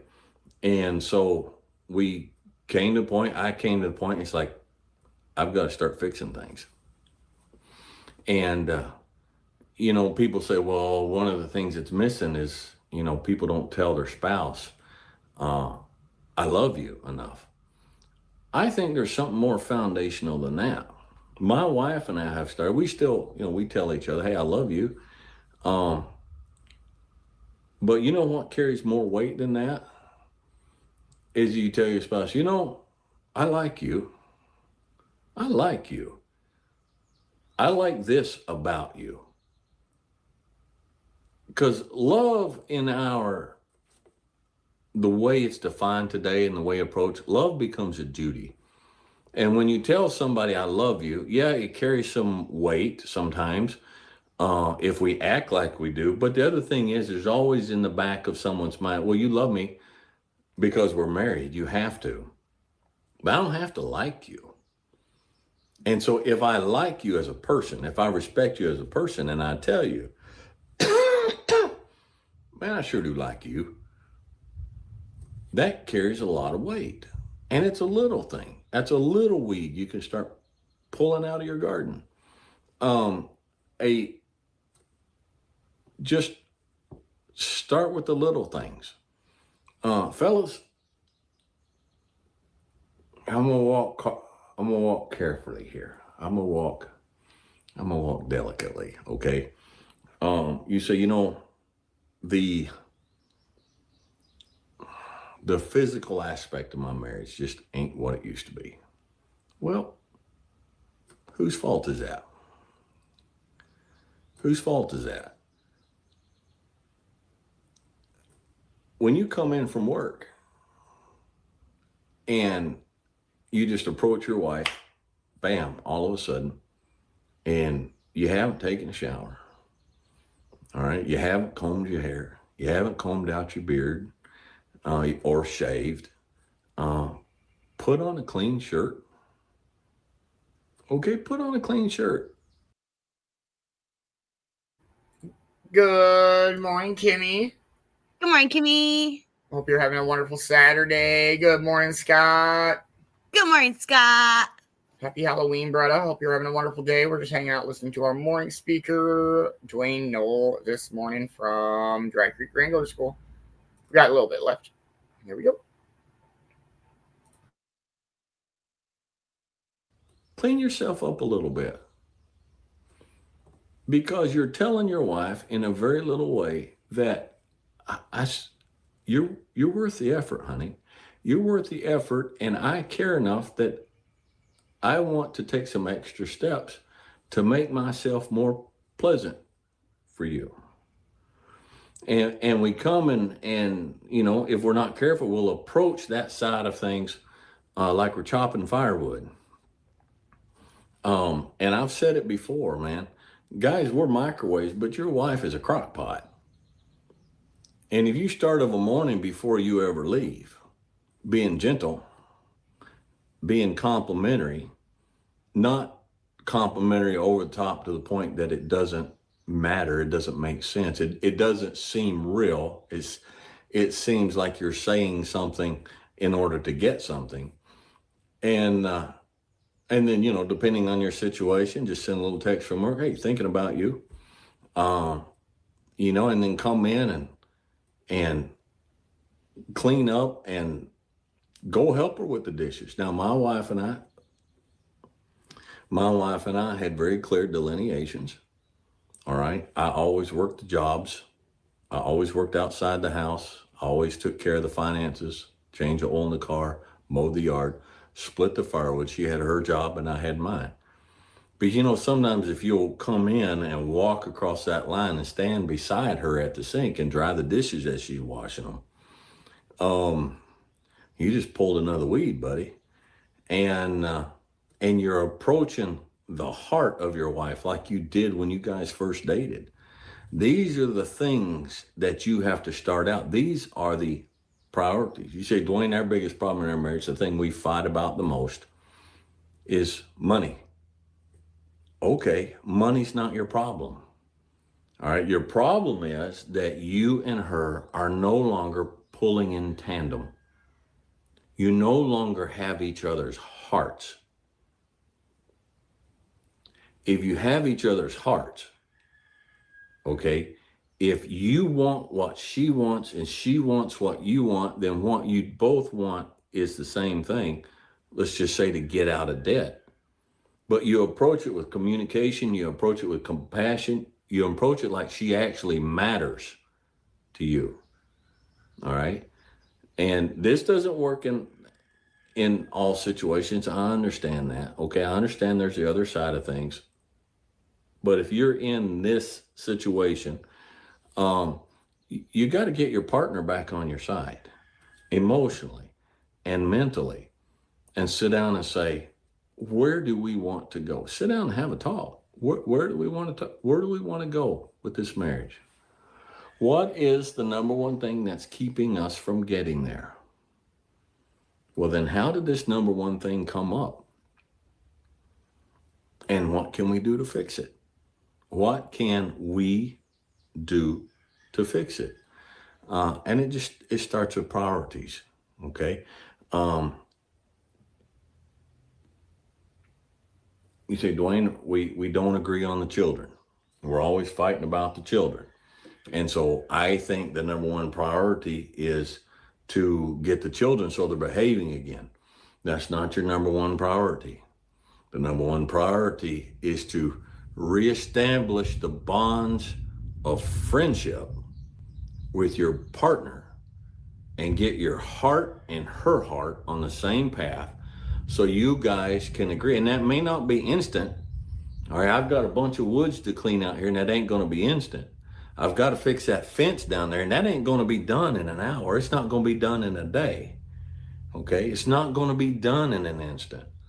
But I have a goal in sight, and so I'm going to start out with the most important things. Well, Dwayne, where do you start with something like that? You start with a pair of loppers. I'm talking about the fence. So you start out with a roll of wire and a fence stretch. No, you don't. You start out with a pair of loppers. And you've got to go down to there and you've got to clear out that fence line and clear all the out here in Kentucky. These briar bushes are everywhere, man. They're wild rose bushes and they'll just complete. So you got to start out cleaning the wild rose bushes out from around the wire, and you got to clean the saplings that are going up through the broken wire and the saplings down along the fence row so you can get down through there to work on the fence. You can't work on the fence if you can't get to the fence. So the priority is not working on the fence. The priority is first we got to clean so we can get to the fence. And then once we get to the fence, then we start working on the fence. But you have to start back here before you can go fix what you see as the problem up here. All right, does that make sense? All right, a lot of times your marriage is the same thing. A lot of times your relationship with God is the same thing. A lot of times your relationship with yourself is the same thing, okay? Sometimes you got to start out with a pair of loppers before you're ever ready to go to a fence stretcher. And you got to start removing stuff that's in the way, okay? It's in the way. And these are the little things you have to do. So that's where we're at, and that's what we're doing here. We were out fencing the other day, and we just made it a few feet down because we had to stop. And some of I had to go get a chainsaw. Mama's out there with the loppers. and we're just clearing out the fence row so we could get to the fence before we could ever start cutting the limb that had fallen across the fence and finding where the wire was broken and fixing it. Running new wire, we could not run new wire because there's so many saplings and so many of these rose bushes and thorns and stuff in the way. We had to clean all that stuff out before we could even begin to start repairing the fence. And some of you, excellent, good job. You're trying so hard to repair the fence, but you haven't cleared the briars yet. And what are the briars? The briars are how over time your personal emotional relationship with your spouse, you've allowed stuff to come in between you, prickly stuff and thick and just stuff in the way. And so you need to start figuring out, what are the briars, what are the saplings, what are the things that I need to clear out from the fence. That's priority. And then go in and fix the fence. Okay. I hope this isn't too vague of an allegory, but the grand thing about an allegory is you can take it and you can apply it to your particular situation. I can sit here and give every application I can think of, but that doesn't mean I'm going to land on the one that's your particular situation. Okay. So if things are a little bit overwhelming, just step back and start prioritizing. And your farm, you've been married for 30 years and your farm is kind of broken down and grown up. Sometimes you got to clear stuff out of the way that should have never been allowed to get there in the first place. And it's the little foxes that spoil the grapes. That's what the Bible says. It's the little foxes that spoil the grapes. It's the little briars that cause you the most grief in fixing the fence. And it's the little tiny thing that you just ignore, you don't pay attention to, you don't think it's important enough. Those are the things that are getting in the way of you fixing your relationship, whether it be with your spouse, with yourself, with your God, with your children, with members of your family. Get your priorities in order, okay? And then don't get impatient. Things did not get in the situation they're in now overnight, and you're not going to clean them up overnight. And you're going to get scratches from the thorns, and you're going to get stuck from the barbed wire, and your back's going to hurt from running the chainsaw, and you're going to get frustrated, and you're going to get rained out. But keep a vision in your mind of what you want that farm to look like when you're done. And just keep plugging and say, look, if it takes me the next 20 years, then at the end of 20 years, I'm going to have something that my wife and I can be proud of. Okay? I hope this encourages somebody today. I hope this, I genuinely hope somebody watches this. Fellas, I hope you watch this. And then send me a comment, tell me, look, I watched it. It really opened my eyes. I sat down and showed it to my wife, and we watched it together. And we realized how things have just kind of decayed. And we've decided that instead of selling the ranch and buying a new one, we're going to start fixing what we got. Because this is our forever home. This is our forever marriage. This is my forever friend. Okay? Anyhow, I hope it helps you. And we'll catch you guys next time. So dope. I always like that guy. He's good. That was great. All right, Cornbread, I suppose. I might chill and listen to some tunes for a little bit, but I know you guys get going. That time for me to go. Much love, everybody. Thank you for tuning in for the morning show. It is a great way to wake up and start your day. Let's go. And happy Halloween. Let's go. Make sure you're following everybody you're interacting with. Make sure you're following everybody in the co-production team because you don't want to miss out. Let's go. It's Friday. Stay lifted, stay positive, and I will see y'all when I see y'all. Much love, everybody. Enjoy your morning. Later, Tater. Later. All right, I'm gonna chill for a little bit yet, but we'll play a song and see where we're at with our morning. I hope everybody's having a dope Halloween Friday morning. Cheers, everybody.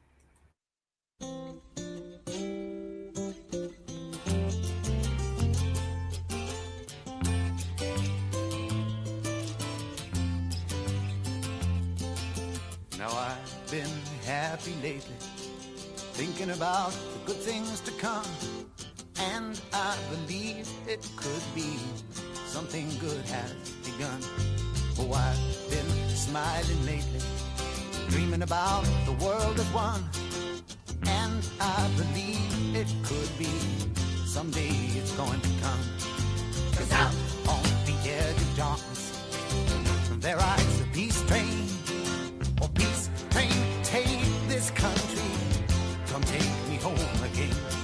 Now I've been smiling lately, thinking about the good things to come, and I believe it could be something good has begun. Oh, peace train sounding louder, ride on the peace train. Ooh, ooh. Come on, the peace train. It's peace train, holy roller. Everyone jump on the peace train. Come on, the peace train. Get your bags together. Go bring your good friends too. 'Cause it's getting nearer. It soon will be with you. Come and join the living. It's not so far from you. And it's getting nearer. Soon it will all be true. Oh, peace train sounding louder. Ride on the peace train. Come on, the peace train. Peace train.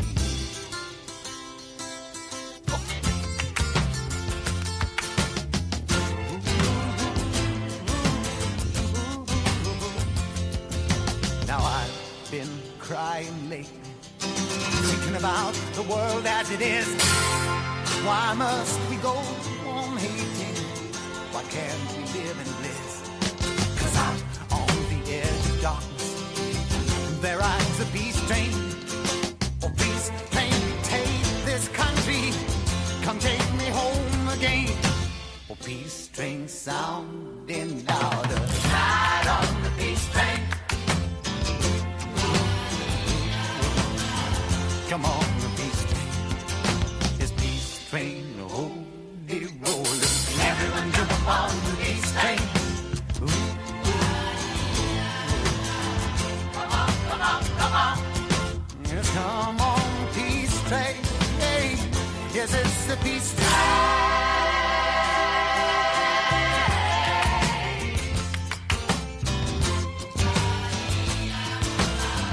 Come on, the peace train. Oh, peace train.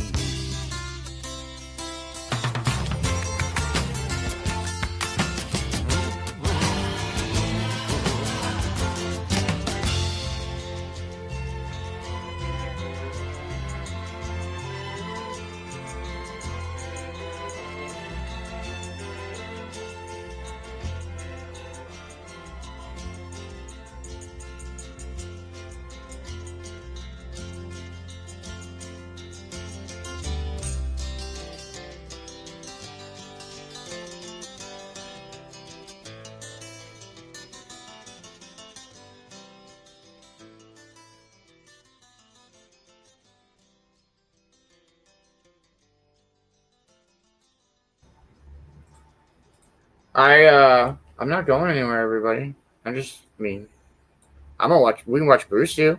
It's fucking Halloween in this bitch, and so why not? We'll watch the Halloween Bruce too. But don't leave unless you got. I mean, you can. I'm just saying. But I'm gonna be here for a little bit.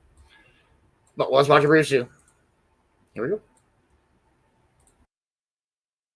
Alright, now when I was a kid, I loved Halloween. You get to put on a costume, have strange men throw candy at you. What's not to love? You'd be sitting there in school, just waiting to get out of class so you could go trick-or-treating. I'm gonna eat so much candy tonight, I'm gonna be diabetic by tomorrow morning. So after school, all my friends would meet up at Michael's house. Michael's stepdad would be sitting there, talking shit about our costumes. What the hell are you supposed to be? Johnny Depp? Johnny Depp? No, I'm a goddamn vampire. Oh, what about your stupid friend there? What is he, some kind of cowboy pimp? No. I'm the Macho Man Randy Savage. All of a sudden, Michael walks in all dressed up. You guys like my sweet Montel Williams costume? God damn it, Michael. You've been Montel Williams the past 3 years. Get a new costume already. I'm not buying a new costume every year. What do I look like? I'm made of money? Besides, he likes being Montel Williams, don't you, Michael? Yeah, I'm a talk show host. Who wants a paternity test? So we head off to go trick-or-treating. My friend Steven looks like an idiot because it's 1997, and every goddamn kid in the neighborhood was a Scream Mask that year. Now, all of us had one goal in mind, and that was to get as much candy as possible. And Michael had the best strategy for getting the most candy. We'd go up to a house and he'd be like, trick or treat. Oh, and today's my birthday too. Oh, well, happy birthday. You get an extra piece of candy with your cute little Steve Harvey costume. Michael, what the hell? Your birthday's in August. Yeah, so what? If you lie to people, they give you more candy. So every house we went up to, Michael would just make something up. Trick or treat. I have lupus. Ah, sick. What the fuck, lupus? Here, take an extra piece of candy. God damn it, Michael, stop telling people you have lupus. Now, I didn't lie to people because, well, I'm not a piece of shit like Michael was, but I did get extra candy when people liked my costume. Oh, sweet, look, it's Johnny Depp. I love What's Eating Gilbert Grape. Here's an extra piece of candy. But then you'd have some houses that only passed out nasty candy that nobody liked. You guys like Smarties? I got some Mary Janes here. Anybody want those? No, I'll just take this dog turd in your yard instead. Thanks anyways. Because nobody wants to eat that shit. It's disgusting. You try to trade all your nasty candy to your friends. Anybody want to trade me for this box of Good and Plenty's? Michael, I'd rather eat out of somebody's asshole than eat a box of Good and Plenty's. Oh, come on, they're not that bad. Nobody wants your goddamn Good and Plenty's, Michael. I'd rather eat stuff under the kitchen sink than any of that black licorice bullshit. But the worst house on the street was this old lady that wouldn't pass out candy at all, but instead would give kids little orange Bibles to read. Do you got any Snickers instead? Would you rather have Snickers or be saved from eternal damnation? The Snickers. Yeah, we'll take the Snickers. My soul isn't worth a damn anyways. Now, we didn't want to just walk around our broke-ass neighborhood getting Mary Janes and Bibles. We walked over to the rich neighborhood, where all the good stuff's at. Holy hell, look at the size of this house. Is this where Batman lives?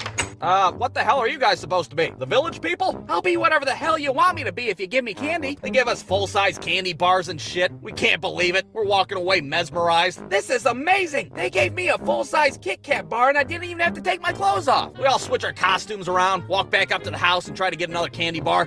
You guys sure seem familiar. Oh yeah, I'm the Macho Man. Oh, and I have hepatitis too. Oh, sick. Get your hepatitis ass out of here. Finally, it's the end of the night. Our pillowcases are stuffed full. We're dragging them on the ground like we're trying to dispose of a dead body. We get back to Michael's house. His stepdad's over there half drunk. Well, goddamn, Elton John. That's a shit ton of candy you got there. Whoa, who gave you guys a full-size Kit Kat? They didn't make you guys take your shirt off for them, did they? Oh, no, they didn't. Snap into a Slim Jim. Well, Michael, your hyper ass ain't eating all this candy. I'm taking half of it. Oh, what? Are you serious? Damn right I'm serious. That's a stepdad tax. 50% of your candy. Don't be a baby. I left you all the good stuff anyways.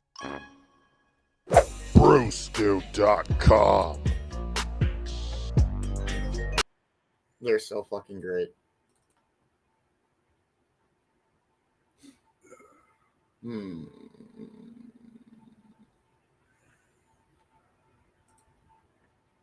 Only one more and then we'll play some tunes and see where we're at with our morning. Hope everybody's having a dope Friday morning. Stop playing that. Here. All right. Now, what if I told you guys that there is a way for you to get drunk for free and you'd be doing it for a good cause? Sure, you might be sitting there all skeptical, like, oh yeah, well, what do I gotta do, Mr. Smarty Pants? Huh? Do I gotta partake in some kind of weird medical study of some sort? Ladies and gentlemen, I present to you malt liquor and the human response. No. What I'm talking about is way better than that. You see, years ago when I was at work, my friend Brewer came up to me and he was like, dude, you want to get drunk tomorrow? For free? Drunk for free? Dude, I am not trying to go back to your Uncle Gary's house again. Last time you got all drunk and wanted us to take our shirts off. No, dude, I'm not talking about going to my Uncle Gary's house. I'm talking about getting drunk with a bunch of police officers instead. You see, long story short, Brewer just so happened to know somebody that was enrolled in our local police academy. And I don't know if you know this or not, but, well, a big part of being a police officer is knowing how to do field sobriety tests on drunk people. Well, you can't teach police cadets how to do sobriety tests on a bunch of sober people now, can you? You see what I'm getting at? No? Well, let me spell it out for you, I guess. Brewer and I volunteered to get drunk on purpose so a bunch of police cadets could practice their field sobriety skills. Yes, this is a real thing. I couldn't believe it either. So if you have a police academy nearby, you yourself can volunteer and do your civic duty. It's like fucking drunk jury duty, for Christ's sake. You can't beat it. So here's how this whole operation works. First, you show up to a brightly lit classroom at, I don't know, maybe 7:30 in the goddamn morning. One of the instructors becomes your own personal bartender for the next few hours. You drink free alcohol like it's the end of the world, and then once you're nice and shitty, you go out into the hallway and let a bunch of cop juniors try to figure out if you're drunk or not. Now, the first thing that has to be done is they have to figure out who's getting drunk and who's staying sober. I mean, you can't have everybody getting drunk. That would make it way too easy on the cadets. Well, looks like everybody's shitty. Case closed. Now, there has to be some sort of a control group to mix it up a little bit. All right, first things first. We need some people to stay sober. Do we have any volunteers? Anybody? Anybody at all? Oh, god damn it. Why does this happen every single year? All right, table number 1, you're the drunk asshole table. And table number 2, you're the lame ass sober table. Ah, god damn it, I called off work for this shit. So me and Brewer go and get our drinks, and what they don't bother telling you beforehand is that all the free booze that they provide is really just confiscated alcohol. You know, booze that the police have taken from crime scenes or who the fuck knows where else. So needless to say, we are not getting served top shelf shit here. Aw man, Wild Irish Rose. Would you guys steal this from a crackhead under a bridge? Well, as a matter of fact, we did. Now would you like me to pour it in a cup or wrap it up in a brown paper bag like it was intended? So we go ahead and start drinking, and of course it's not just me and Brewer sitting at this drunk-ass table. There's also some old dude that, well, just seemed like another day for him, you know, drinking at 8 o'clock in the morning. And then some chick who volunteered because her boyfriend was in the academy, and she did not seem like she was having a good time at all. I mean, I have no idea why. She's just stuck at a table with a bunch of drunk dudes, partaking in very engaging conversation. And that was the second time I shit my pants as an adult. What about you guys? Last October, fucking pizza bagels. I don't give a damn if pizza's on a bagel. You should not have pizza anytime. I shit my pants back at Woodstock when Jefferson Airplane came on stage. Whoa, you were at Woodstock? That's badass. That is badass. Yeah, I gotta say it's pretty fucking badass too. Yeah, I don't know what her problem was, but she just drank by herself in silence like somebody's grandpa. Oh well, can't please them all. Well, I'd say about 2 hours into this little experiment, you could say that me and Brewer were officially shitty off of our equally shitty alcohol. But surprisingly, we weren't the drunkest people at the table. Now that would be Little Miss I'm too good to tell a poop story over there. I don't know if it was the shitty booze or the fact that she was like 97 pounds, but her ass was tore up from the floor up and she would not shut the hell up. Yeah, well, the last time I shit myself, it was at my nephew's first communion. Aw, sick. We're not even fucking talking about that anymore. What the hell? She's so drunk, she's like dancing / gyrating on top of her chair. She's flipping off the sober table from a distance and shit. Aw, look at that drunk bimbo over there having the time of her life, while I gotta sit here and drink a goddamn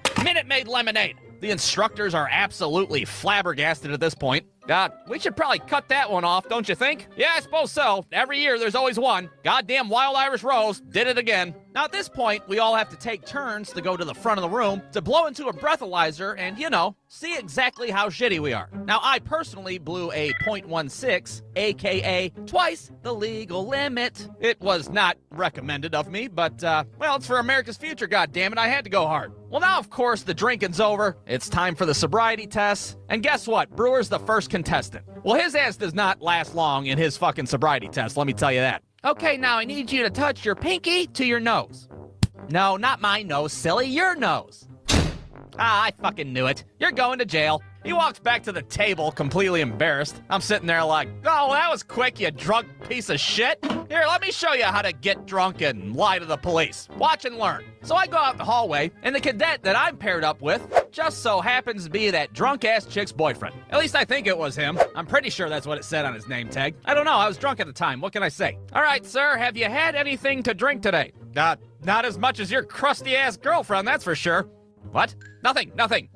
Proceed to test me. Give your girlfriend's nephew my condolences. So he starts trying to do his sweet Jedi mind tricks on me, but what he doesn't know is that I have a slight advantage. And that is, of course, that I've already done a fucking field sobriety test before. You know, with a real police officer. That's what happens when you fall asleep while driving a vehicle and, you know, demolish a handful of parked cars. You get fucking field sobriety tested out the ass. So needless to say, I already know all these tests ahead of time. I'm like finishing this guy's sentences and shit. All right, now I need you to put your pinky, yeah, I know, pinky to the nose, raise your left foot, and name all 4 Golden Girls. It's Blanche, Dorothy, Rose, and the super fucking old one. Let's get on with it. So I knock out all these sobriety tests with flying colors. I'm not bragging about it. I'm just saying that I'm really good at it. I don't know what that says about me as a person. Whatever. The only test that I think I'm going to have trouble with is what's called the nystagmus test. And that, of course, is the old follow the pen with your eyeballs trick. Now, if you're shitty in this scenario, your eyes will wiggle back and forth all willy-nilly. It's like a natural reaction your body does when you're drunk. Well, how the hell am I supposed to control a natural reaction? Well, my grand idea was to just think sober thoughts. Whatever the fuck sober thoughts are, I have no idea. But for me, I just thought about like 5th grade math terminology. Anything that I could remember. So he's out there waving his pen in my face, and the entire time my brain's like numerators and denominators. Isosceles triangles, the goddamn Pythagorean theorem. Now, I can't tell you if that helped or not, but what I can tell you is that I passed the fucking test. I walk into that classroom feeling like a goddamn superhero. Yeah, you see, that's how it's done. Hey, your boy out there passed my drunk ass. I think he needs a little bit more book learning. Now, was I the only one at our table that managed to pass their sobriety test? Well, what about little Miss Hula Hoop McGee over there? Surely she didn't pass her sobriety test, right? Well, you wouldn't believe me if I told you. But somehow she totally did not even fucking get a chance to take her sobriety test. Her ass was so drunk at that point, she could hardly pick her head up off the table. Are you kidding me? The instructors were just standing there like, well, I don't think we should even bother with her ass. Fucking Helen Keller could figure out she's drunk as hell at this point. But the most screwed up part of this entire story was that when her drunk ass blew into the breathalyzer, she never blew past the legal limit. Beg pardon? How the hell does that work? Yeah, tell me alcohol doesn't affect people in different ways. They had to carry her ass out of the classroom like a wild animal, for Christ's sake. You can't tell me she wasn't drunk. I don't care what your goddamn R2-D2 machine says. So the moral of this whole little shitty story is, yeah, you can get drunk for free, and you can do it for a good cause, but not if you have the fucking alcohol tolerance of a diabetic 3rd grader. The end. Brewstew.com. I fucking love it. They're fucking great. I would love to have that when I was over in England. They're so fucking funny. Oh, I didn't know it was on. Oh, you're good. Never mind. I don't think anybody's here anyway. Yeah. No. All right, we'll play a song and see where we're at our morning. Cheers, cheers, everybody.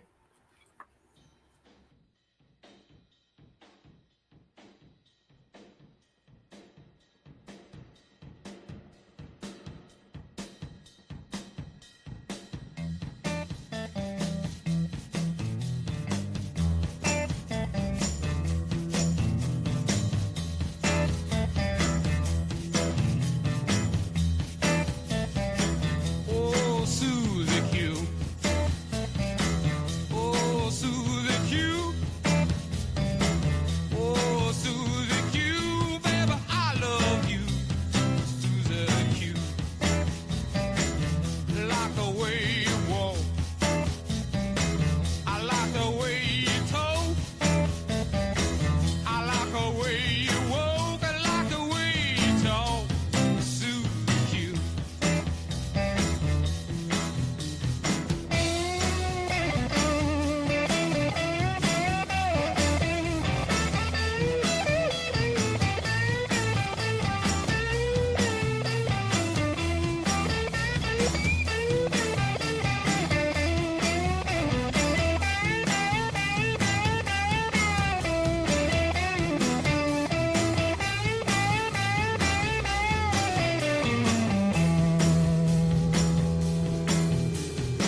That's such a ridiculous song. All right, I suppose it is about that time. Go ahead and smoke one more and call it a morning show. I hope you all have had a dope-ass Friday morning. It's going to be a ridiculous day. Don't miss out on all the shows. We got the football show at noon. The final Friday Open Studio Chilling in the Cove this afternoon. Don't miss out on the tailgate tonight. It's going to be dope. And, get ready for Sound Injection's interview with DK. It's going to be an incredible day all around from morning to night. Please make sure that you are following everybody on the Cove team. Make sure you are following Sir Cops Alot. Don't miss out on Token Tunes every Tuesday night. New playlist next week. Let's fucking go. Make sure that you are following the one and only Europe Entertainment. Don't miss out on Europe Nanigans every Sunday. Make sure that you are following Michael Hugo Manbear. Don't miss out on all the vibes he brings to the shows. That motherfucker won Nux last night. Damn it. I think that puts him ahead of me in the standings. I think he's got one more Nux than me right now. Shit. Make sure you are following the one and only Matt Productions. Happy birthday again, Young Valley. I know that was yesterday, but I hope you guys had a wonderful night last night. Be safe, and I don't remember exactly where he went, but I know they are vacationing for the weekend. So much love. I want to say Nashville, but I feel like that was the last one, but I could be wrong. But much love, Magic. Make sure you are following Kelsey Dabs Dabber Chick. Much love to you and Jinxie. And make sure you are following Cornbread. Don't miss out on all the vibes she brings to the shows. Thank you to everybody that helps support Cove-TV. Y'all make this possible. Cove-TV is literally brought to you by viewers like yourself. If you need any dope-ass custom crochet creations, reach out to Mama Roo. If you need any dope-ass custom embroidery, reach out to my mom, Mama Beanz. Make sure that you are following Vicki Bowers, This Day in History. And make sure that if you need fur baby treats, reach out to the one and only K from K9's Kitchen. Thank you to everybody that helps support everything going on. Appreciate each and every one of you. With that being said, have an amazing rest of your day. Happy Hollow frickin' Ween. And we'll see everybody here coming up in a few hours to go over how shitty my football picks were last week. Much love, everybody. Have an incredible rest of your day. Be safe in everything you do. Much love.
Totally fucking Boogeyman or whatever the fuck Beetlejuice do in here. I was just talking about you. Hope you're having a wonderful morning, man. I hope Young Valley had a happy birthday. I just wanted to pause and say, love you, Magic. Cheers, cheers, everybody. Have a great day.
Good morning, Roy. You're just catching the end, man. I hope you're having a wonderful morning. Happy Halloween, everybody. We'll catch you guys here in a bit. Much love.